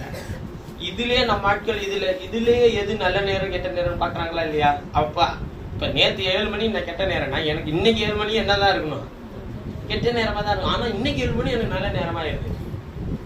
அப்ப நேரமும் நம்மளுக்கு என்ன பண்ணல, திருப்தி செய்யல. ஆரம்பத்துல நம்ம விசுவாச பிள்ளைங்க கூட சில சொல்லும், நேரம் பிரதர் என்ன நேரமோ தெரியல, இப்படி நடந்துருச்சு. ஒரு நேரமும் இல்ல, எல்லாமே நமக்கு நன்மைக்கு எதுவா தான் நடந்திருக்க. காரணம், பாடையில வந்தாதான் வாலிபனை தொட முடியும், சுகமாக்க முடியும். அப்படின்னா நம்மளுடைய வாழ்க்கையில கர்த்தர் அனுமதிக்கிற தீங்கு கூட கர்த்தர் நம்முடைய பிரயோஜனத்துக்காக தான் அனுமதிக்கிறாரு. கர்த்தர் நம்முடைய வாழ்க்கையில அனுமதிக்கக்கூடிய நெருக்கடி கூட நம்முடைய பிரயோஜனத்துக்காக தான் அனுமதிக்கிறார். கர்த்தர் நம்முடைய வாழ்க்கையில அனுமதிக்கிற பலவீனங்கள் கூட நம்முடைய பிரயோஜனத்துக்காக தான் அனுமதிக்கிறார். நிந்தனைகள், அவமானங்கள், சோர்வுகள், பலவீனங்கள், தேவைகள், கடன் தொல்லைகள், நெருக்கடிகள், மனுஷர்கள் மூலமாய் வரக்கூடிய அவமானங்கள், இவைகள் எல்லாமே அது சூழ்நிலையில யார் இருக்கிறத பாக்குறதுக்குங்க, கர்த்தர் இருக்கிறான்றத பாக்க. அப்ப பிதாவின் சித்தத்தை செய்கிறதற்கு தான் உங்களையும் என்னையும் என்னவா ஆக்கி வச்சிருக்கிறாங்க, குமாரர் குமாரத்திகள் ஆக்கி இருக்கிறாரு. அப்ப திருப்தி செய்யாத உலகத்திலே வாழ்ந்து கொண்டிருக்கிறதான நாம் திருப்தி செய்யக்கூடிய ஒன்று இருக்கிறது நம்முடைய வாழ்க்கையில் என்றால், அது அழியாத, யாரும் அறியாத ஒரு போஜனம். அது கர்த்தராகிய இயேசு கிறிஸ்துவினுடைய மன்னாவாகிய போஜனம் தான், வார்த்தை என்கிற மன்னாவாகிய போஜனம். வாசிக்கலாம் வெளிப்படுத்தின விசேஷம் 2வது அதிகாரம்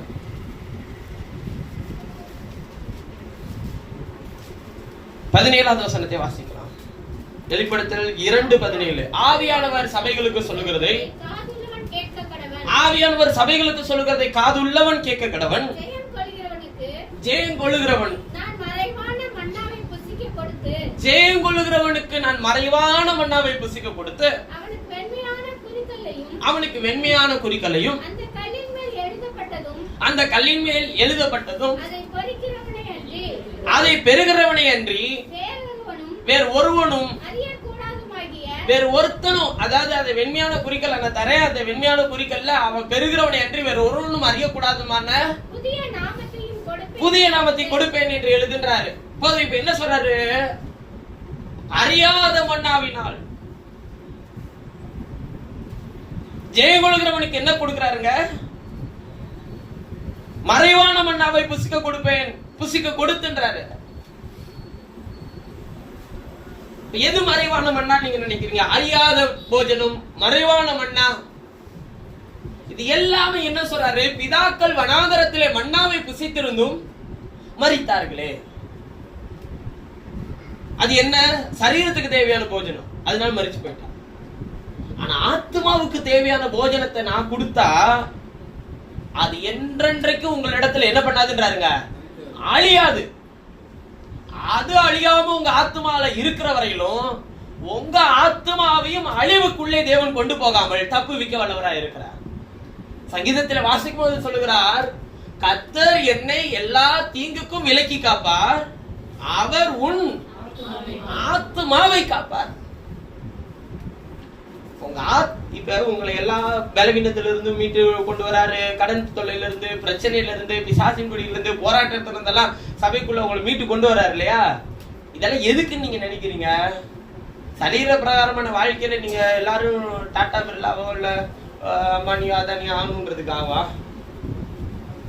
அதை காட்டிலும் விலையேற பெற்ற உங்கள் ஆத்மாவை செழிப்புள்ளதாய் உயிர் உள்ளதாய் வைக்கிறதுக்காக தான் உங்கள் சரீர பிரகாரமான வாழ்க்கையில கர்த்தர் அற்புதங்களையும் அதிசயங்களையும் செய்கிறார்.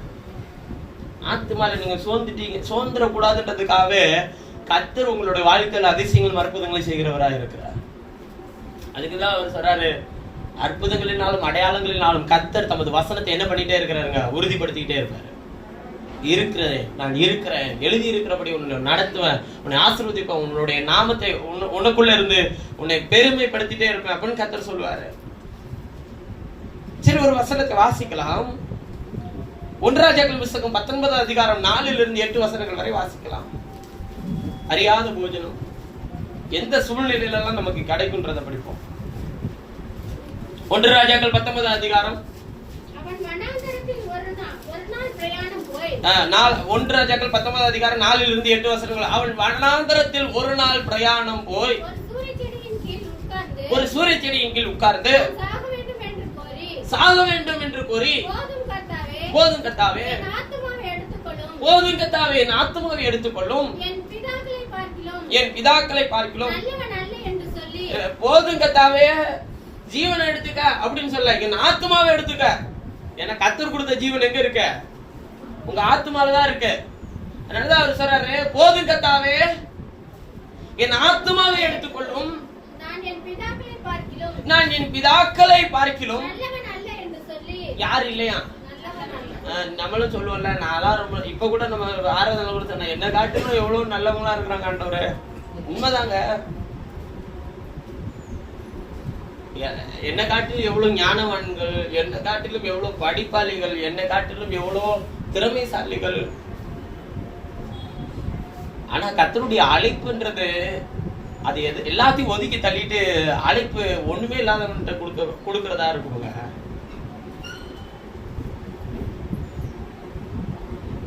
நல்ல கவனிங்க, என் பிதாக்கள் எல்லாரை காட்டிலும் நான் நல்லவன் அல்ல. படுத்து நித்திரை பண்ணினான். தூதன் அவனை தட்டி எழுப்பி எழுந்திருந்து போஜனம் பண்ணு. அவன் விழித்து பார்க்கிற போது இதோ தலையில் சுடப்பட்ட அடையும். 8 வசனம் வரை வாசி முடிச்சிருங்க. தலையில் சுடப்பட்ட அடையும் ஒரு பாத்திரத்தில் தண்ணீரும் இருந்தது. அப்பொழுது அவன் புசித்து திரும்ப படுத்துக் கொண்டான். புசித்து குடித்து திரும்பவும் படுத்துக்கிட்டாரு. அப்புறம் கர்த்தருடைய தூதன் திரும்ப இரண்டாம் தரம் வந்து அவனை தட்டி எழுப்பி எழுந்திருந்து போஜனம் பண்ணு, நீ பண்ண வேண்டிய பிரயாணம் வெகு தூரம் என்றார். அப்பொழுது அவன் எழுந்திருந்து புசித்து குடித்து அந்த போஜனத்தின் பலத்தினால் 40 நாள் இரவும் பகலும், அந்த போஜனத்தின் பலத்தினால் 40 நாள் இரவும் பகலும்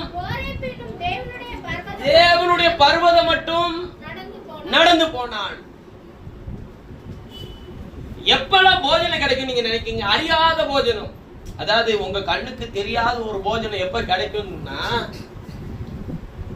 அத நீங்க வாங்குறதும் தெரியாத நேரத்துல அது கிடைக்கும். சூழலும் சாதகமா இருக்காது. நான் நல்லா இருக்கும் போது கர்த்தரை ஆராதிக்க வரும்போது கர்த்தர் எனக்காக என்ன ஆயத்தம் பண்ணி வச்சிருப்பாரு பிரதர், போஜனத்தை ஆயத்தம் பண்ணி வச்சிருக்கிற, நான் நல்லா சாப்பிடணும் பிரதர். இப்ப நீங்க ஒருத்தன் வீட்டுல வியாதியா படுத்திருக்கிறாங்கன்னா அவன் முன்னாடி உட்காந்து அவனால எதுவுமே சாப்பிட முடியாத சூழ்நிலை ஒரு 5 பேர் ஒரு ரவுண்டு கட்டி உட்காந்து பிரியாணி சாப்பிட்டுட்டு இருக்கோம்னு வச்சுக்கோங்க, பொட்டலத்தை பிரிச்சு எப்படி இருக்கும் அவனுக்கு? ஆனா நம்மளுக்கு எப்படின்னா, நீ எப்ப பலவீனமா இருக்கு அப்ப நான் போஜனத்தை கொண்டு வந்து நான் தருவேன். நீ எப்பெல்லாம் உனக்கான சூழ்நிலையை நீ அறியாம இருக்கிறியோ அப்பெல்லாம் நான் அறியாத ஒரு போஜனத்தினால உன்னை திருப்தி ஆக்குவேன். அப்ப நீ திருப்தியா இருப்ப. ஏதோ ஒன்று அறியாத ஒரு திருப்தி உன்னுடைய இருதயத்துல இருக்கும். ஆனா சூழ்நிலை எல்லாம் எப்படி இருக்கும்? நம்புறதுக்கு எதுவாகவே இருக்காது. பிரச்சனையா இருக்கும், சூழல்லாம் மாறி இருக்கும், தலைகள் தான் இருக்கும். இதை எப்படி ஹேண்டில் பண்ணணும்னு கூட தெரியாது. ஆனால் ஆத்மா என்னவா இருக்குங்க? ஏதோ ஒரு திருப்தியில இருக்கும். காரணம், யாரோ நம்மளோடு கூட இருக்கிறார், நம்மளை நடத்த ஆண்டவர் இருக்கிறாரு, தைரியத்தை தருவாரு, பலத்தை தருவாரு என்கிற நம்பிக்கை. போலியான நம்பிக்கை இருக்காதுங்க. உண்மையா அனுபவிச்சு சொல்ற ஒரு தெய்வீக திருப்தி நம்முடைய ஆத்மாவில் ஆளுகை செய்யும். ஒரு 2-3 மாசத்துக்கு முன்னாடி என் நிலைமையில இருக்கும்போது அது எப்படி நடத்துனதுன்றது எனக்கு தான் தெரியும். வீட்டுல வந்து முடிவெடுக்கக்கூடிய இடத்துல யாரும் இருக்க கூடாது. அப்படி இருந்தோன்னு வச்சுக்கோங்களேன், அவன் வந்து ஆண்டவரை தாண்டி இருக்கிறதா, சில நேரத்துல மனுஷரை தாண்டி இருக்கிறதான்ற ஒரு கன்ஃபியூஸ் ஆயிரும். ஏன்னா எல்லா பேசுறதுமே நல்லதாவே தெரியும் பாருங்க. நமக்கு பைபிள் சொல்லுது, மனுஷனுக்கு நலம் என்று தோன்றுகிற வழிகள் அநேகம் உண்டு, முடிவோ மரணம். இதுல ஜீவனுக்கான வழியை கண்டுபிடிக்கிறது இருக்குல்ல, போலி 100 விதமா ஒவ்வொரு ஆளும் சொல்லுவான். ஒரு வியாதிக்கு ஒரு ஆள் மருந்து சொன்னா பரவாயில்ல, வந்து பாக்குறவங்கல இருந்து எல்லாரும் என்ன கொடுக்கறதுங்க? டாக்டர் ஆயிடுறது. சிலர் சித்தா, சிலர் யுனானி, சிலர் ஆயுர்வேதிக், சிலர் இங்கிலீஷ் மருத்துவம், சிலர் நம்மளை திட்டி, அதாவது வியாதியேசரை பார்க்க வந்துட்டு அவனை பார்த்துக்கிட்டு இருக்கிறாங்களே ஒருத்தவன் தைரியமா அவனையா அவன் தைரியப்படுத்திட்டு ஒருத்தன் பார்த்துக்கிட்டு இருப்பான். ஐயோ எப்படினாலும் திருப்பி கொண்டு வந்துறானே, நீ எப்பறம் தைரியமா அவங்கள பார்க்கலான்னு சொல்லி நம்முடைய தைரியத்தை உடைக்கிறதுக்குன்னு ஒரு 4 பேர் வருவான். இந்த யோபு நடந்தது மாதிரி. அவன் நல்லா தாங்க இருந்தான். மனைவி சொல்லும் போது கூட என்ன சொன்னா? சார் நீங்க சொல்லுங்க பார்க்கலாம். மனைவி சொல்லும் போது கூட என்ன சொன்னா? தேவனை தூசித்து ஜீவனை விடுன்னு மனைவி சொன்னப்ப என்ன சொன்னா? பைத்தியக்காரித்தனமா பேசாத, கர்த்தரிடத்துல நன்மையை பெற்றதான நாம் தீமையை பெறக்கூடாது. அவ்வளவு தைரியமா விசுவாசத்துல நின்ன ஒரு மனுஷனை 4 நண்பர்கள் வந்தாங்க. 4 ஃப்ரெண்டு தான். ஊர்ல 4 பேர் மாதிரி இவன் 4 பேர் தான் வந்தான். வந்து உட்காந்து அவன் பாட்டுக்கு பேசினான். கர்த்தர் உனக்கு செய்தாரா, கர்த்தர் உனக்கு இதெல்லாம் பண்ணலையே, நீ எப்படா நீ முன்னாடி வருவ? சில நேரத்துல நம்ம வாழ்க்கையை குறிச்சு நம்ம கூட பயப்படாத நிறைய விஷயங்கள் வெளில இருக்கிறோம் பயந்துட்டு இருப்போம். தெரியுங்களா உங்களுக்கு? இது எனக்கே தோணலையே, என்னை பத்தி நீ யோசிச்சுட்டு இருக்கிறிய. அதான் கொஞ்சம் போன வருஷத்துல நிறைய காமெடியான விஷயம் நடந்துச்சு. அதுல ஒண்ணு என்னன்னா, எனக்கு கல்யாணமே ஆகலப்ப என்னை சந்திச்ச ஒருத்தர் வந்து சொன்னாரு, உனக்கு 3 மாசமே கல்யாணம் ஆயிடுச்சாமே. அப்படியே அது எனக்கே தெரியாதேன்னு நானு. ஆனா உண்மையாவே ஒரிஜினல் கல்யாணம் நடக்கும்போது சொல்லவும் இல்லை. இப்ப என்ன தோணும்? இப்ப அவங்களுக்கு கேள்வி எல்லாம், இப்ப ஒரிஜினலும் கேள்விப்பட்டாங்க, போலியும் கேள்விப்பட்டாங்க. கேள்விப்படுறவனுக்கு இப்ப எது ஒரிஜினல் எது போலின்றது எப்படி தெரியும்? தெரியாது பாருங்க. இப்ப ஒண்ணு ஒரிஜினல் இதான்னு சொல்லி நான் அழைப்பு கொடுத்து என்ன பண்ணிருக்கணுங்க? ஒரிஜினல் கலந்துக்க வச்சிருக்கணும். போலிக்கு நான் பதில் கொடுத்துட்டேன், எனக்கே தெரியாது. அப்படியா, எனக்கு கல்யாணம் ஆயிடுச்சா? நான் அவர்கிட்ட கேட்கிறேன், எனக்கு கல்யாணம் ஆயிடுச்சுன்னு எனக்கு தெரியலையே, உங்களுக்கு தெரியுதா அப்படின்னு சொல்லி நான் அவர்கிட்ட கேட்டேன். அமத்தம் கேள்விப்படுறத வச்சு எதையும் தீர்ப்பு செய்யாதீங்க. யாரோ சொல்றத வச்சு உங்களை நீங்களே எடை போட்டு பார்க்காதீங்க. அவ்வளவுதானா முடிஞ்சிருமோ? அது மாதிரிதாங்க என் பக்கத்து வீட்டுக்காரனுக்கு வந்துச்சுங்க. 2 நாள் நல்லா இருந்தா 3ஆவது நாள் போய் சேர்ந்துட்டாங்க. அவ்வளவுதான் போச்சு. நம்மள்ட்ட இருக்கிற கொஞ்சம் நெஞ்ச விசுவாசம் கூட அவ்வளவுதான் முடிஞ்சிருச்சாட்டு விட்டுருக்கலான்ற மாதிரி ஆயிரும். எதையும் காதுல வாங்கி கொள்ளாதீர்கள். உங்கள் பிராணன் யார் கையில இருக்கிறது? கர்த்தருடைய கரத்தில் இருக்கிறது. மனுஷனுடைய ஆவி கர்த்தர் தந்த தீபமா இருக்கிறது. அது அவர் எப்ப எடுக்கணும்னு அவருக்கு தெரியும். அதுவரையிலும் ஓட வேண்டியதும், அதுவரையிலும் வரக்கூடிய பிரச்சனையை சகிக்க வேண்டியதும், அதுவரையும் வரக்கூடிய பலவீனத்தோட கூட போராட வேண்டியதும் யாருடைய வேலைங்க? உங்களுடைய வேலை. அது எல்லாத்திலையும் யார் கூட இருப்பார்? நீங்க போராடும் போது அவர் எல்லா விதத்திலும் உங்களை போல சோதிக்கப்பட்டிருக்கிறார். அதனால அவர் உங்களோட இருப்பாரு. எல்லா விதத்திலும் அவர் உங்களோட சோதிக்கப்பட்டிருக்கிறாருன்னா, உங்க சோதனையில அவர் இருக்கணும்னா அப்ப நீங்க சோதனைக்குள்ள போய் தானே ஆகணும். எனக்கு எதுவுமே வேறாட்டவரே, சோதனையே இருக்கக்கூடாது, நான் பூபாதையில நடந்து போகணும். இந்த 2025 எனக்கு நல்ல மலர் தூவி வரவேற்று என்னை நல்ல ஒரு வழியில என்னை நடத்துறத நான் என் கண்கள் காணணும். என்னுடைய குடும்பம் சலிக்கணும். நான் வந்து என் பேங்க் பேலன்ஸ் உயரணும். நான் டெபாசிட் பண்ணணும். நான் இடம் வாங்கிடணும். ஒரு வீடு கட்டணும். உங்களுக்கு என்ன பிரதர் எல்லாம் இருக்கு, அதனால நீங்க அப்படி சொல்லுவீங்க. இருக்கிறவனுக்கும் தலைவலி, இல்லாதவனுக்கும் தலைவலி. இருக்கிறதுல வரி கட்டி பாதுகாக்கிறது இருக்குல்ல, அது அதோட பெரிய தலைவலி. அதுக்கு ஜாலியா நிம்மதியா இன்னொருத்தவன்ட்ட குடி இருந்துட்டு போயிடலான்னு தோணுது. எவன் எந்த நேரத்துல ஏன் குடி கட்டினாலும் ஏன் கட்டாத போது ஒருத்தவனும் கேட்க மாட்டேறான். ஏன் கட்டல, ஐயோ பாவமா இருக்கிய, கொஞ்சம் கட்டிக்கடா அப்படிலாம் சொல்லுவான். கட்டினோனே இப்படிலாம் கட்டிய, இப்ப இதுக்கு ஒரு வரி கட்டுவோம் போடு. ஆனா இயேசு என்ன சொல்றாரு, ராயனுடைய ராயனுக்கும் தேவனுடைய தேவனுக்கு செலுத்து. ஏமாத்தாத, அவனுக்கு செலுத்த வேண்டிய வரியும் கட்டிடு, உனக்கு செய்ய வேண்டிய விஷயத்தையும் செஞ்சிடு. ஆனா என்னுடையதா எனக்கு முழுசா என்ன பண்ணிடு, கொடுத்துரு. இப்ப அவருடையதுன்னு அவர் சொல்றது எதா? இப்ப அவர் எவ்வளவு சூசகமா ஒண்ணு பேசிட்டு போயிட்டார் தெரியுமா? தேவனுடையது தேவனுக்கு செலுத்துட்டு போயிட்டார். ராயனுடைய ராயனுக்கு செலுத்தினா அந்த நோட்டுல யாருக்கு சின்ன பொறிக்கப்பட்டிருக்கோ அது எவனுக்கோ அதை அவன்கிட்ட செலுத்திடலாம். Okay right. அவருடையது அவனுக்கு அவருக்கு செலுத்தணும்னு சொல்லிட்டாரு. தேவனுடையது என்ன?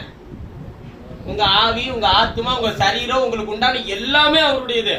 அப்படின்னா என்ன அர்த்தத்துல அவர் சொல்றாருன்னா, பாரு உன்கிட்ட காசு இருக்கு எல்லாத்தையும் செஞ்செல்லாம் நீ நினைக்காத, அதை அவனுக்கு கொடுத்துரு. ஆனா எனக்கு செலுத்த வேண்டிய எல்லாத்தையும் நீ செலுத்தணும். கரெக்டா? எப்படி செலுத்தணும்? ஏதோ முதல் நாளே ஏதோ சொல்ல வராரு.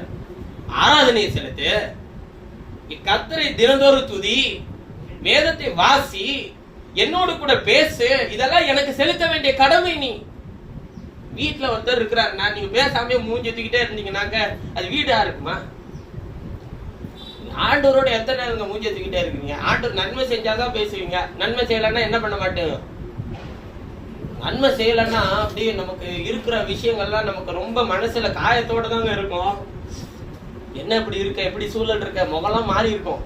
ஆனாலும் இருதயத்துல மட்டும் என்ன பண்ணிடவே கூடாது, நீ இருக்கிறீரான்னு நான் கேட்கவே மாட்டேன் நானு. ஏன்னா அவர் இருப்பாரு. கேள்வி கேட்டேன் அப்படியே தலைவில் தான் சூழ்நிலை திருப்பி இருக்கிறானா இல்லையா நீ பாரு பண்ற.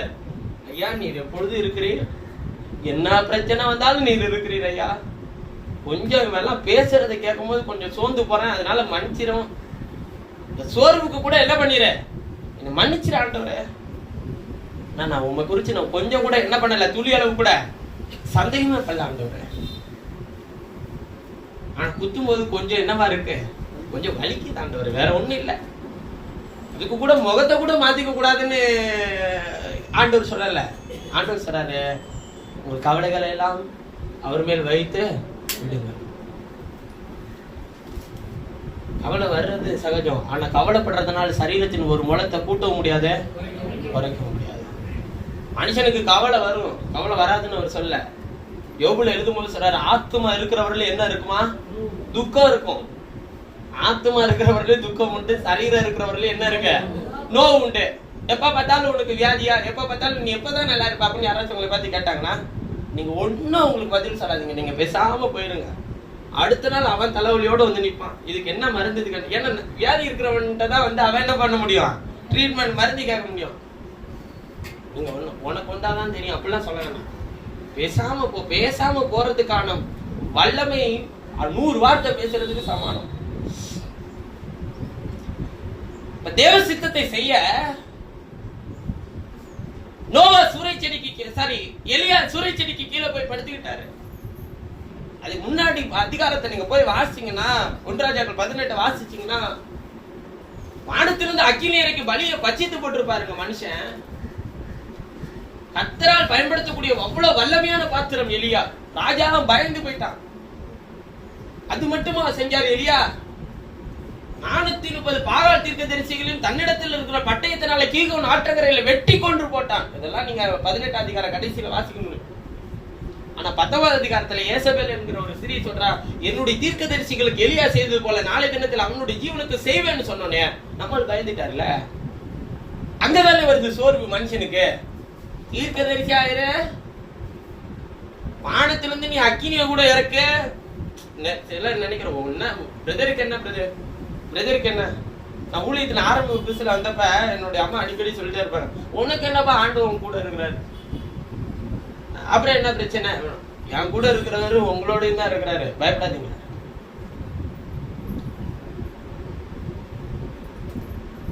பிரதரோட ஆண்டவர் பேசுறாரு, என்னோட எல்லாம் இப்படி பேசினாருன்னா நான் நல்லா இருக்க மாட்டேனா? உங்களோட பேசவே இல்லையா? பேசுறாரு, ஒவ்வொரு ஆராதனையும் பேசுறாரு. நீங்க எப்பெல்லாம் பைபிள் எடுத்து வாசிக்கிறீங்களோ அப்பெல்லாம் அவர் உங்களோட பேசுறாரு. அவர் நேற்றும் இன்றும் என்றும் மாறாதவர். நம்முடைய வார்த்தையை கொண்டு உங்களோடு கூட பேசுகிறவரா இருக்கிறார். நான் மறுபடியும் சொல்றேன், அவர் பேசுறாருன்றத தரிசனத்திலேயோ சொப்பனத்திலேயோ மாத்திரம் உறுதி செய்யாதீங்கள். அவர் பேசுகிறார் என்பதற்கு அதிக உறுதியான ஒன்று இருக்குமானால் நீங்கள் உங்கள் கைகளில் வைத்திருக்கிற கர்த்தருடைய வார்த்தையினால் மாத்திரமே உறுதி செய்ய முடியும். அது பைபிளை சிலர் படிக்கிற விதத்தெல்லாம் சொல்லி இருக்கிறார். அப்படி படிக்க கூடாது, ஒழுங்கு படிச்சுட்டு வரதை படிச்சுட்டாங்க. அதிலிருந்து கர்த்தர் உங்களோட பேசுறாரு.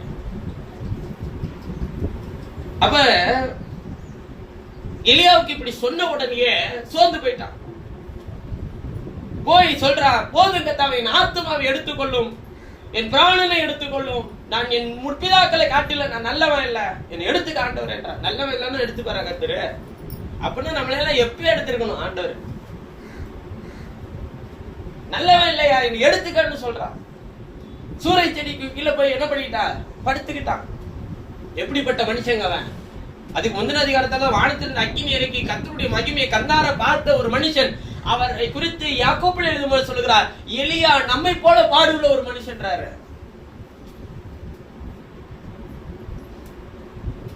ஆனா அவனுக்கும் சூறை செடி தேவைப்பட்டுச்சு.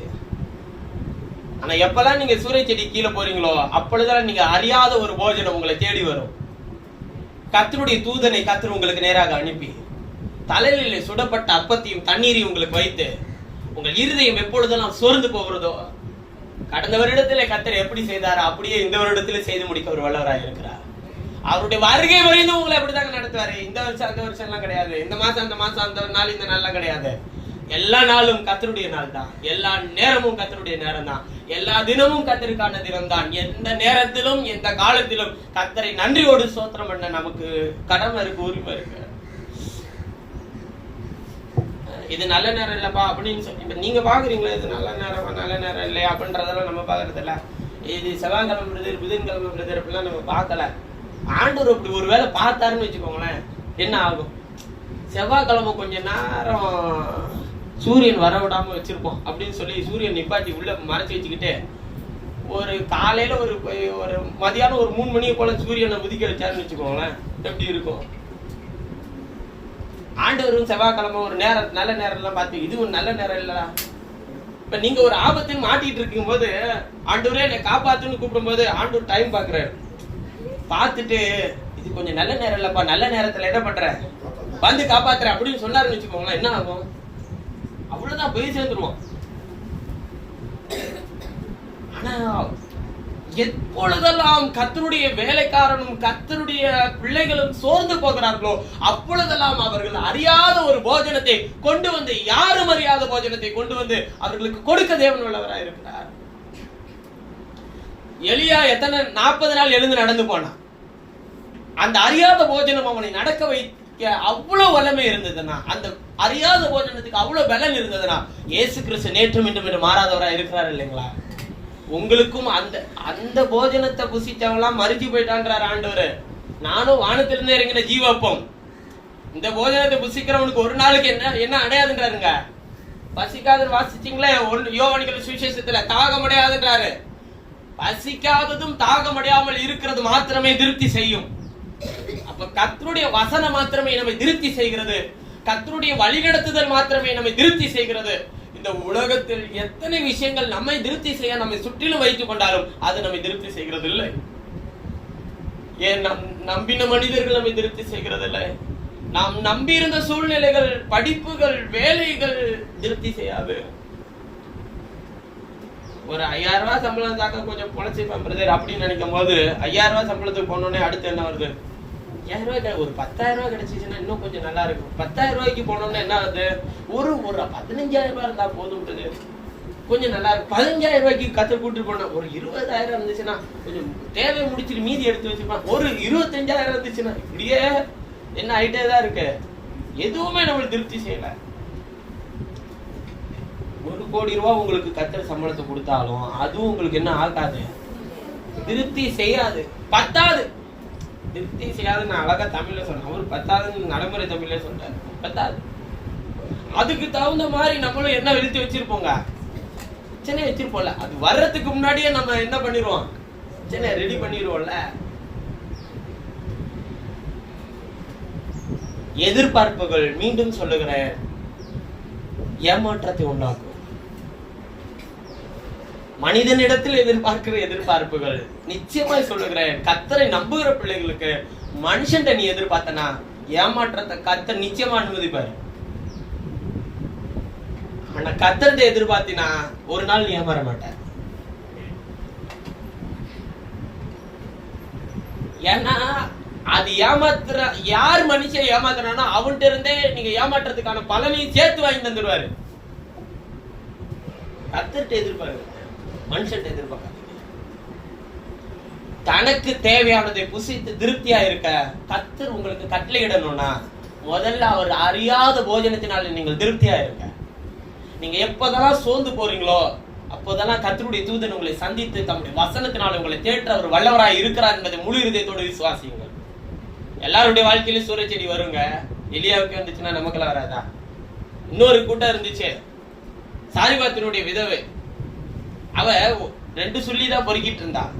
அவ சொன்னா, ஒரு கொஞ்சம் மாவும் கொஞ்சம் எண்ணெயும் இருக்கு, அதை சுட்டு சாப்பிட்டுட்டு நானும் என்னுடைய பிள்ளையும் சாக போறேன். சாப்பிட்டா யாராச்சும் சாவாங்களா? ஆனா இவ சொன்னதை நான் சாப்பிட்டுட்டு சாப்பிடுறேன். ஏன்னா அடுத்த வேலை என்ன இல்ல, போஜனம் இல்ல.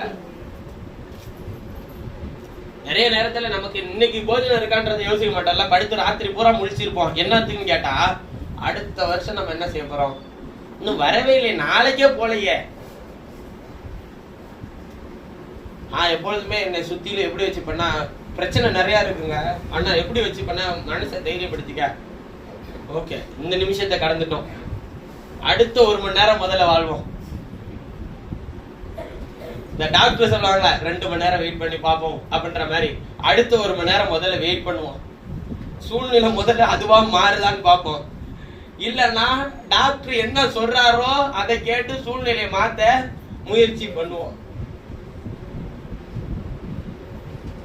இருக்கிற ஒவ்வொரு நிமிஷத்திலையும் நமக்கு சந்தோஷத்தை தர நம்மளுக்கு கூட இருக்கிறவங்களாம் இருக்கிறான்னு நீங்க நினைக்காதீங்க. கூட இருக்கிறவங்களாம் சந்தோஷத்தை ஏதாச்சும் இழுத்துட்டு போலாமான்னு தான் பார்க்குவான். நீங்க தான் உங்களை சந்தோஷமா வச்சுக்க யாரோட இணைஞ்சு இருக்கணுங்க.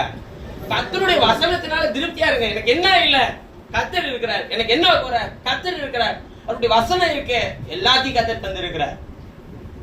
முதல்ல மன நிறைவோடு கொடுத்த ஒவ்வொரு நிமிடத்தையும் அனுபவிக்க கற்றுக்கொள்ளுங்கள்.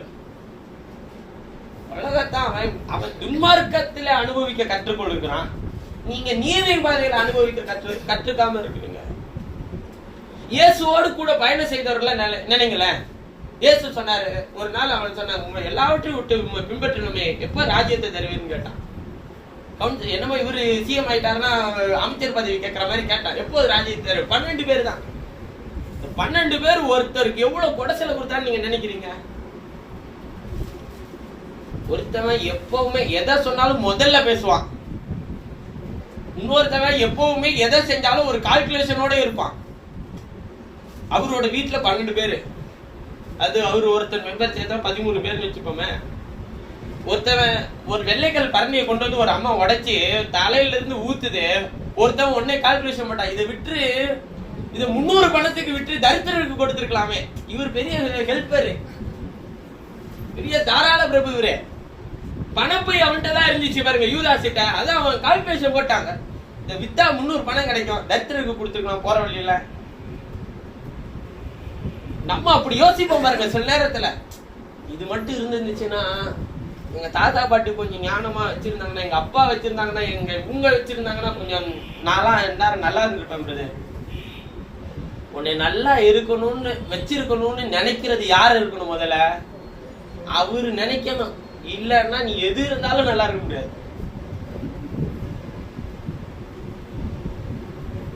மனுஷன் சொல்லட்டுங்க, நீ நல்லா இருக்க மாட்டேன்னு. கர்த்தர் சொல்றாரா உங்களை பார்த்து நீ நல்லா இருக்க மாட்டேன்னு சொல்றாரா? இல்ல. நாத்துமா வாழ்கிறது போல எல்லாவற்றிலும் வாழ்ந்து நீ என்னவா இரு, சுகமா இரு. ஆத்துமாவே அவன் வாழ வைக்கிறான்ல, உன் மாம்சீக வாழ்க்கையை அவனை வாழ வைக்க தெரியாது. எனக்கு அறியாத இருக்க போஜனத்தினால உன் ஆத்துமாவை திருப்தி ஆக்குறல்ல, கர்த்தர் தம்முடைய செய்தியாளனை அனுப்பி செய்தி அனுப்பி தம்முடைய வசனத்தினாலே உங்கள் இருதயத்தை தேற்ற பண்ணி, நீ ஏன் சூறை செடிக்குள்ள படுத்திருக்கிற, எழுந்து நட, புசிச்சு நான் சாவ போறேன், அப்ப சாவின் அப்பத்தை எனக்கு கொடுத்துருன்னு எலியா வாங்கிக்கிட்டாரு. அவர்கள் பஞ்சகாலம் முடிகிற வரையும் அந்த எண்ணெயில மாவும் என்ன பண்ணல, பாத்திரத்துல மாவு எண்ணெய் குறையவே இல்லை. அப்ப சாவை யார் எடுத்துக்கொண்டதுங்க? எலியா. கிறிஸ்து உங்களுக்காக சாவை எடுத்துக்கொண்டு ஜீவனை தந்திருக்கிறார்.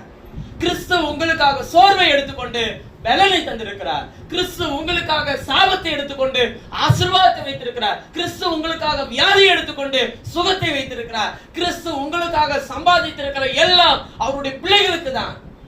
பிள்ளையா ஆக்கி இருக்கிறாரா இல்லையா? தகப்பன் சேர்த்து வச்ச சொத்து வேணுமா நாமா? கேளுங்க, அப்பொழுது பெறுவீர்கள். எதெல்லாம் கேட்கணும்? சொத்திய பத்தி வேணும் பிள்ளை வந்து கேட்குமா? அப்படி கேட்டா என்ன சொல்லுவீங்க? எப்பப்பா எனக்கு சொத்து தருவீங்கன்னு கேட்டா என்ன சொல்லுவீங்க? எனக்கு தெரியும், உங்க வேலையை பார்த்துட்டு போன்றாங்க. சொத்தை கேட்க தேவையில்ல, அது தானா வரும். ஏன்னா சம்பாதிச்சதெல்லாம் யாருக்கு? பிள்ளைகளுக்கு தானே. ஆண்டவர் சம்பாதிச்ச விலையேற பெற்ற சொத்து என்ன தெரியுமா? எல்லாம் உங்களுக்காக தான். சுகம், பலன், ஜீவன், ஆசீர்வாதம், செழிப்பு, தேவைகள் எல்லாமே அவர் உங்கள்ட்ட இருக்கிற எல்லாத்தையும் எடுத்துக்கிட்டு அவர் எல்லாத்தையும் நன்மை வச்சுட்டு போயிருக்கிறார்ல. அப்ப அது உங்களை தேடி வரணும்னா நீங்க இருக்க வேண்டிய இடம் எங்க இருக்கணும்னா சூறை செடி கீழே இருக்க கூடாது. நீங்க இருக்க வேண்டிய இடம் கர்த்தருடைய வீட்டுல இருக்கணும். அதுக்குள்ள இருக்கிறேன்னா மட்டும் அப்பப்ப டெஸ்ட் பண்ணிக்கோங்க. நான் ஆண்டவருக்குள்ள இருக்கிறேன்னா, ஆண்டவருடைய பிள்ளையா இருக்கிறேன்னா, அவருடைய வசனத்துக்கு கீழ்படுகிறேன்னா, அவருடைய வார்த்தைக்கு கீழ்படுகிறேன்னா, என்கிட்ட ஏதாச்சும் குற்றம் என்னை மன்னி ஆண்டவரு, என்னை சரிப்படுத்தும், என் குடும்பத்தை சரிப்படுத்தும், என்னுடைய விஷயங்களை சரிப்படுத்தும், என்னுடைய வாழ்க்கையை சரிப்படுத்தும், பொறுப்படுத்திக்கோங்க, ஜோம் பண்ணுங்க. இதை கேளுங்கன்னா இதை கேட்கறது இல்ல. எத்தனை லிஸ்ட் இருக்கோ அத்தனையும் ஆண்டவர்கிட்ட போடுறது. அதெல்லாம் உனக்கு சம்பாதிச்சு வச்சிருக்க. ஆனா நீ கேட்க வேண்டியது எதை? என் ஓன்ட்ட என்ன இவ்வளவு கேட்கறிய? ஒரு நாளாச்சும் உன் மனசாட்சி குத்தி நான் என்ன தப்பு பண்றேன், என்னை சரிப்படுத்த ஆண்டவரே நீ கேட்கறியான்னு கேட்டாருன்னா என்ன சொல்லுவீங்க? ஒரு நாள் ஆண்டவர் என்ன பண்றாரு, உங்களை கூட்டிட்டு போய் நீங்க கேட்கிற எல்லாத்தையும் வாங்கி கொடுக்குறான்னு வச்சுக்கோங்க. வாங்கி கொடுத்துட்டு அதுக்கு முன்னாடிதான் நம்ம என்ன பண்ணிருக்கிறோம், எல்லாத்தையும் அக்கிரமம் பண்ணிட்டோம். ஆனாலும் அவர் கேட்ட எல்லாத்தையும் கொடுத்துறாருன்னு வச்சுக்கோங்க. அவர் திருப்பி உங்களை பார்த்து கேட்கிறாரு, இவ்வளவு வாங்கி கொடுத்துமே உன் மனசுல இருந்து நீ செய்த தவறுன்னு ஒத்துருக்கியா நீ அப்படின்னு கேட்டாருன்னு வச்சுக்கோங்களேன். வாங்கி கொடுத்த பொருள் எல்லாம் கீழே போட்டுருவீங்க. சிலருக்கு அப்படிதான். சரி, எனக்கு எது கேட்டாலும் தந்துடுவாரு பிரதர். நெடுநாள் காத்திருத்தல் இருதயத்தை இழைக்கப்படணும். ஆனா விரும்பினது வரும்போது அது ஜீவ விருட்சம் போல இருக்கும். பயப்படாதீங்க. சில விஷயங்களுக்காக நீங்கள் காத்துட்டு இருக்கலாம். கர்த்தர் உங்களுக்கு நீங்கள் விரும்புகிறதை காட்டிலும் நேர்த்தியானதை உங்களுக்கு தர ஒரு வல்லவராய் இருக்கிறார். அது ஜீவ விருட்சம் போல இருக்கும். யாரும் அறியாத விருட்சம் போல இருக்கும். ஜீவ விருட்சத்தை யாரும் பக்கத்துல போக முடியாது, அதை பறிக்க முடியல, சாப்பிட்டதும் கிடையாது. அதான் அறியாத போஜனம். தேவன் நீங்கள் நினைக்கிறதற்கும் யோசிக்கிறதற்கும் அறியாத ஒன்றை அவர் உங்களுக்கு ஆயத்தம் பண்ணி வைத்திருக்கிறதை, உலக தோற்றத்துக்கு முன்னதாக, உங்களை என்னை உருவாக்குறதுக்கு முன்னதாக உங்களுக்கும் எனக்கும் ஆயத்தம் பண்ணி வைத்திருக்கிற அந்த போஜனத்தை கர்த்தருடைய பிள்ளைகளாகி உங்களுடைய வாழ்க்கையில இந்த வருஷத்திலே தந்து உங்களை வழிநடத்தவர் வல்லவராக இருக்கிறார். வருகை வரைந்தும் அப்படிப்பட்ட கிருபையின் நன்மை பெற்றுக் கொண்டவர்கள் நீங்கள். சோர்வுக்கு இடம் கொடுக்காதீங்க. ஒவ்வொரு நிமிஷத்தையும் கடந்து போங்க. ஒவ்வொரு நேரங்களையும் கிறிஸ்துவுக்காக வாழுங்கள்.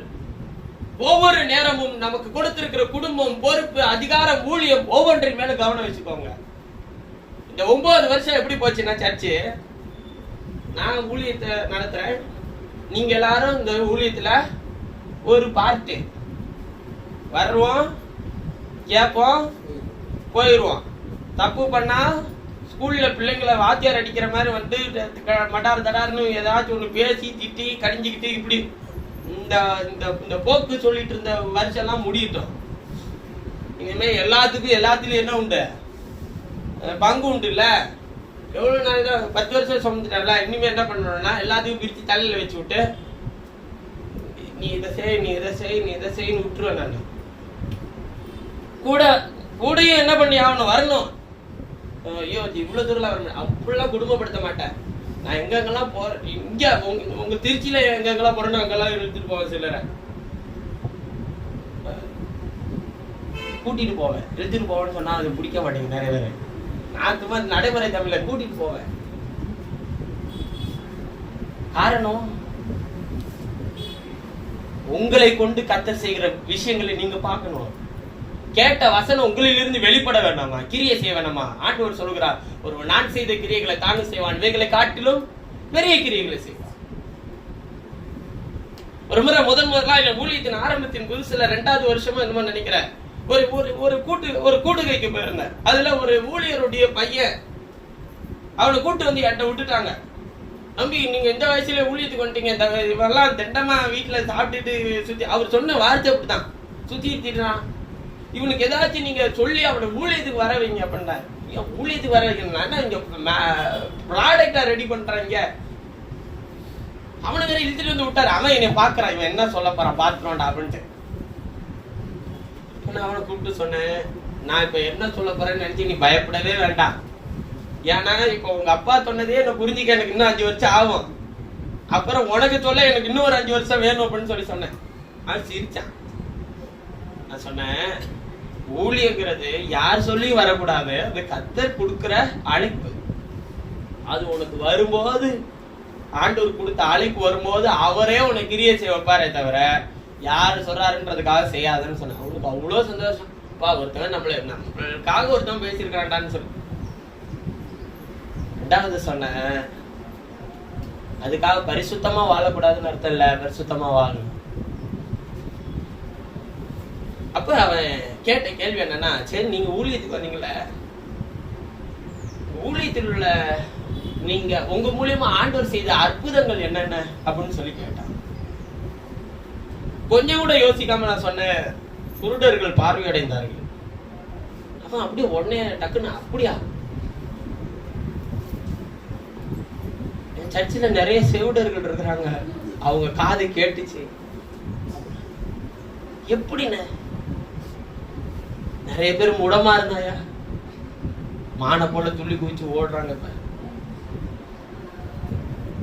சிலர் மண்டக்கு பிடிச்சிருந்தாங்க, அவங்களெல்லாம் சரிப்படுத்தி இருக்கிறார் அப்படின்னு சொன்ன பாருங்க.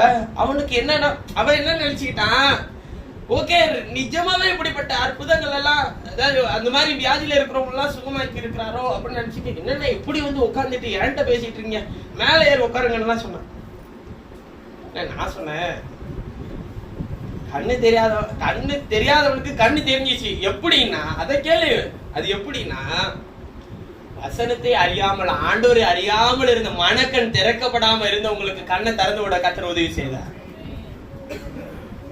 ஆண்டவருடைய வார்த்தை இதுதான்றதை கேட்க முடியாதபடிக்கு தடையா இருந்த எத்தனையோ பேருடைய செவியை, அந்த மந்த செவியை கர்த்தர் திறந்து விட்டார். ஆவியானவர் சபைகளுக்கு சொல்லுகிறது, காது உள்ளவன் கேட்க கடவுள்னு சொல்லி.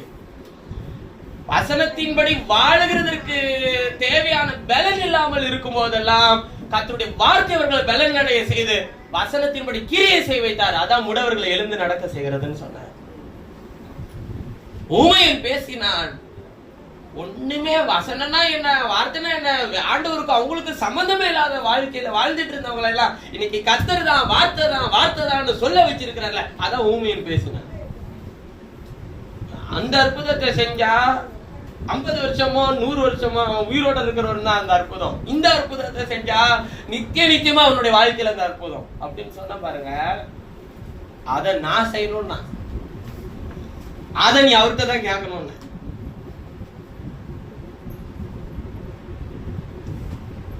ஒரு மந்திரவாதி பவுல்கிட்ட போய் கேட்டது என்ன, நீ பெற்றிருக்கிற பரிசுத்தாவை எனக்கு தாரும். பேதுருட்ட கேட்டது என்ன, நீங்க பெற்றிருக்கிற பரிசுத்தாவை நானும் பெறணும், அதுக்கு எவ்வளவு பண்ணணும்னு தரேன். பணம் உன்னோட நாசமா போக கூடாது. என்ன பரிசுத்தாவி? வசனத்தை அறிகிற அறிவுதாங்க பரிசுத்தாவி. தினந்தோறும் சத்தியத்துக்குள்ள நடத்துறாரு, தினந்தோறும் இதுதான் வழி, இதுல நடந்துன்னு சொல்றாரு. இதுதான் பரிசுத்தாவினுடைய நடத்துதல். அந்த கிருபை மேன்மை கர்த்தர் உங்களுக்கு எனக்கு தந்திருக்கிறார்ல, இதை விட மேன்மையான விஷயம் எது இருக்கு? பயப்படாதீங்க. உலகத்தில் எத்தனை தீங்கு வந்தாலும், எத்தனை பலவீனங்கள் வந்தாலும், எத்தனை சூழ்நிலைகள் வந்தாலும் ஆண்டவர் சொல்றாருங்க, நான் உன் கூட இருக்கிறேன்.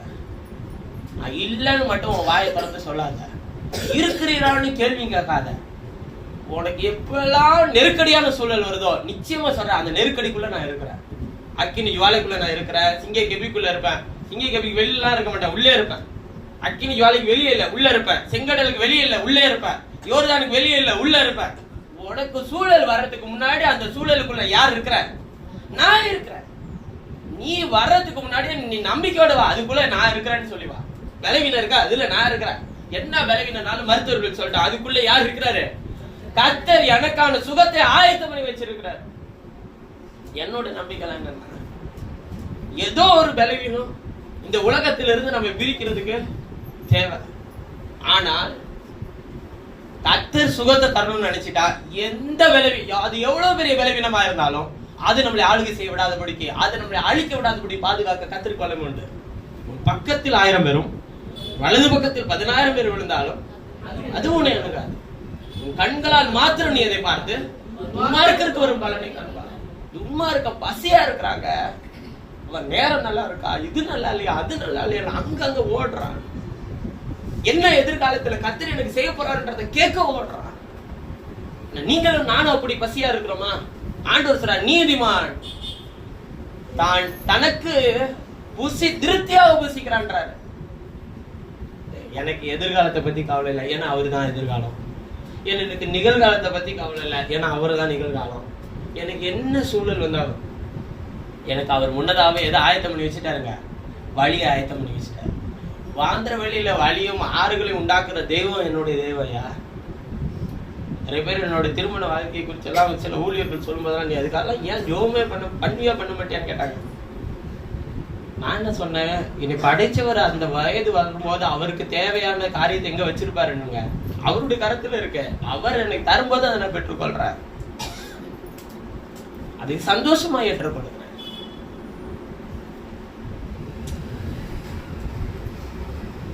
எது நடந்தாலுங்க அவருடைய கருத்துல தான் நான் வாங்குறேன்னு நான் விசுவாசிக்கிறேன். நான் பிழைக்கிறது அவரால, அவரிடத்துல இருந்து வாங்குறேன். அது தீமையானாலும் சரி, நன்மையானாலும் சரி, அவரால் அன்றி வேறு ஒருவராலும் எனக்கு எந்த ரட்சிப்பும் இல்லை. நான் எந்த நிலையில இருந்தேன்றது எனக்கு தெரியும். என்னை அழைக்கும் போது உண்டான அந்த அன்பின் சத்தத்தினுடைய சத்தத்தை நீங்க கேட்டிருந்தீங்கன்னா, நான் இன்னைக்கும் சொல்றேன், அந்த சத்தம் என்னை ஒரு ரெண்டு ட்ரெயின் வேகமா போயிட்டு இருக்கிறதுக்கு நடுவுல நீங்க நிக்கிறீங்கன்னு உங்களை கற்பனை பண்ணி பார்த்துக்கோங்க. 2 ட்ரெயின் உங்களை கிராஸ் பண்ணி வேகமா போயிட்டு இருக்கிற நேரத்துல நீங்க நடுவுல, 2த்துக்கு நடுவுல இருக்கிறீங்கன்னு வச்சுக்கோங்க. உங்க மனசு, உங்க காது எப்படி இருக்கும்? அப்படிப்பட்ட ஒரு இரைச்சலின் சத்தத்துக்கு பின்பு ஒரு அமர்ந்த சத்தம் கேட்டுச்சுங்க, வா வெளியே, என்னோட வேலைக்காக, என் நாமத்துக்காக தெரிந்து கொண்ட பாத்திரம் வெளியே வா. என்னால நம்பவே முடியலங்க. மீண்டும் ஜோம் பண்ற ஆண்டவரோட மீண்டும் ஒரு 10 நாள் கழிச்சு அதே இறைச்சலின் சத்தம். நான் எழுந்து உட்காந்து நான் பாக்குறேன், ட்ரெயின் என்னை சுத்தி எது ஓடுதான்னு சவுண்ட் கேக்குது உள்ள இருந்து. அதுக்குள்ள அந்த சவுண்ட் வரும்போதெல்லாம் அதுக்கு பின்னாடி ஏதோ ஒரு விஷயம் வரப்போதுன்னு வெயிட் பண்ணுவேன். பொறுமையா இருந்தோம்னா அதுக்கு பின்னாடி இருந்து ஒரு சத்தம் வரும். இப்பொழுது கீழ்ப்படி, இப்பொழுது இடம் கொடு. அப்ப எனக்கு வயசு 21 வயசு. இப்பொழுது இடம் கொடுன்னு சொன்னாரு. நான் ஆண்டவர்கிட்ட கேட்டேன், என்ன யாரு ஏத்துப்பா ஆண்டவரே? என்னை எப்படி அடையாளப்படுத்துவீர் ஆண்டவரே? நீ வா, நான் உடைய அடையாளப்படுத்துறேன். வேணா எடுத்து வாசி. ஏசாயாவின் 59 அதிகாரம் கடைசி வசனம் எடுத்து வாசினார். வாசிச்சு பார்த்தேன், ஒண்ணும் புரியல ஆண்டவரே. மறுபடி வாசி, நான் உனக்கு புரிய வைக்கிறேன். நான் உன் வாயிலர்கள் என் வார்த்தைகளும் சந்ததி நின்ற உன் சந்ததியினுடைய சந்ததி நின்று நீங்குவதில்லை என்று உனக்கு எனக்கும் ஏற்படுத்துற ஒரு உடன்படிக்கை.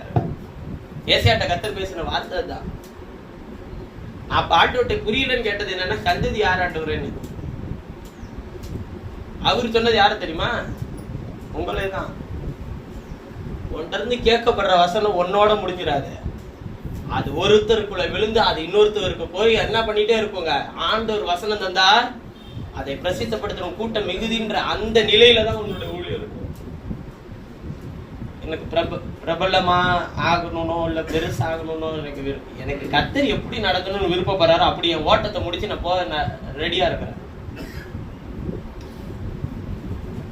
கர்த்தருடைய நாமம் மாத்திரம் எப்போதும் மகிமைப்படணும்.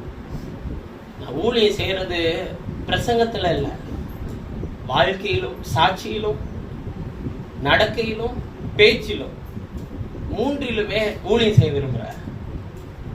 நடக்கையிலும் பேச்சிலும் பிரசங்கத்திலும் சாட்சியிலும் எது வேணுங்க? ஊழியம் வேணும். ஆண்டவர்ட்ட அதான் கேட்கிறேன். நீங்க எனக்காவது ஜெபம் பண்ணணும்னா, ஆண்டவரே உங்களுடைய ஊழியனை நீர் உடைய சாட்சியாய் நீ காத்துக்கொள்ளும், உடைய வசனத்தின் சாட்சியினால் காத்துக்கொள்ளும் சொல்லி ஜெபம் பண்ணுங்க. கர்த்தர் நல்லா வச்சிருப்பாருங்க. இன்னமும் கர்த்தர் உங்களையும் எண்ணி நல்லா வச்சிருப்பாரு. இந்த வருஷத்துல எனக்கு தேவையான எல்லா காரியத்தையும், உங்களுக்கு தேவையான அனைத்து காரியத்தையும் அவர் ஆயத்தம் பண்ணினது இந்த வருஷம் நாம் பெற்றுக்கொள்ளதான் போகிறோம். அது ஆயத்தம் பண்ணினதுன்னா எதுவும் இருக்கு, நம்ம நன்மையும் இருக்க தீமையும் இருக்க. நன்மை மட்டும் வேணும் ஆண்டவர், தீமை வேணாம் சொல்லாதீங்க. தீமைக்குள்ளதாங்க ஆண்டவரே இருப்பாரு. நன்மையை மாத்தணும்ல. இது எவ்வளவு பெரிய ப்ராசஸ் தெரியுங்களா? நன்மை இன்னைக்கு எல்லாரும் கல்யாணம் சொல்லி சாப்பிட்டு போயிட்டாங்க. தீமை அப்ப உங்க குடும்ப வாழ்க்கை தீமை நீங்க சொல்றீங்களா? அப்படி இல்ல. அது வரையிலும் தான் எல்லா மனுஷரும். ஒவ்வொரு நாளும் வாழ போகிற வாழ்க்கை யாரோடு தான்? இருவருக்குள்ள வரக்கூடிய பிரச்சனைகள், நெருக்கடிகள், போராட்டங்கள். இதை நான் எதுக்கு எங்க 2 பேரையும் சொல்றேன்னா, உங்களுக்குள்ளும் அதேதான். இன்னொருத்தவன் யாரோ சொல்றத உள்ள வச்சு கேட்டுட்டு ஒரு முடிவு எடுக்காதீங்கன்னு சொல்ல வரேன். அது யாரானாலும் இருக்கட்டும், அது கர்த்தருடைய வசனத்தின்படி அது சரியான்றதை யோசிச்சு பாருங்க. முதலில் உங்கள் குடும்பத்தை குறித்த ஒரு கவனத்தை உண்டாக்குங்க. உங்களுக்கு கொடுத்த பொறுப்பு அது, கர்த்தர் கொடுத்த பொறுப்பு அது. அதான் முதல் ஊழியம். அதன் பிறகு உங்களுக்கு கொடுத்திருக்கிற வார்த்தையின்படி நடக்கிறது உங்களுடைய தனிப்பட்ட ஜீவியம், அது 2வது ஊழியம். 3வது ஊழியம் தான் எது? நாம அறிஞ்சிக்கிட்டது போய் இன்னொருத்தவங்களுக்கு சொல்றது.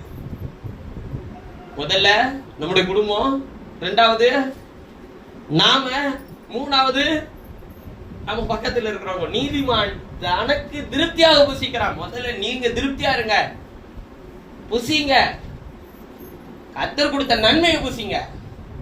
அப்புறம் அந்த நன்மையை மற்றவங்களுக்கு என்ன பண்ணுங்க?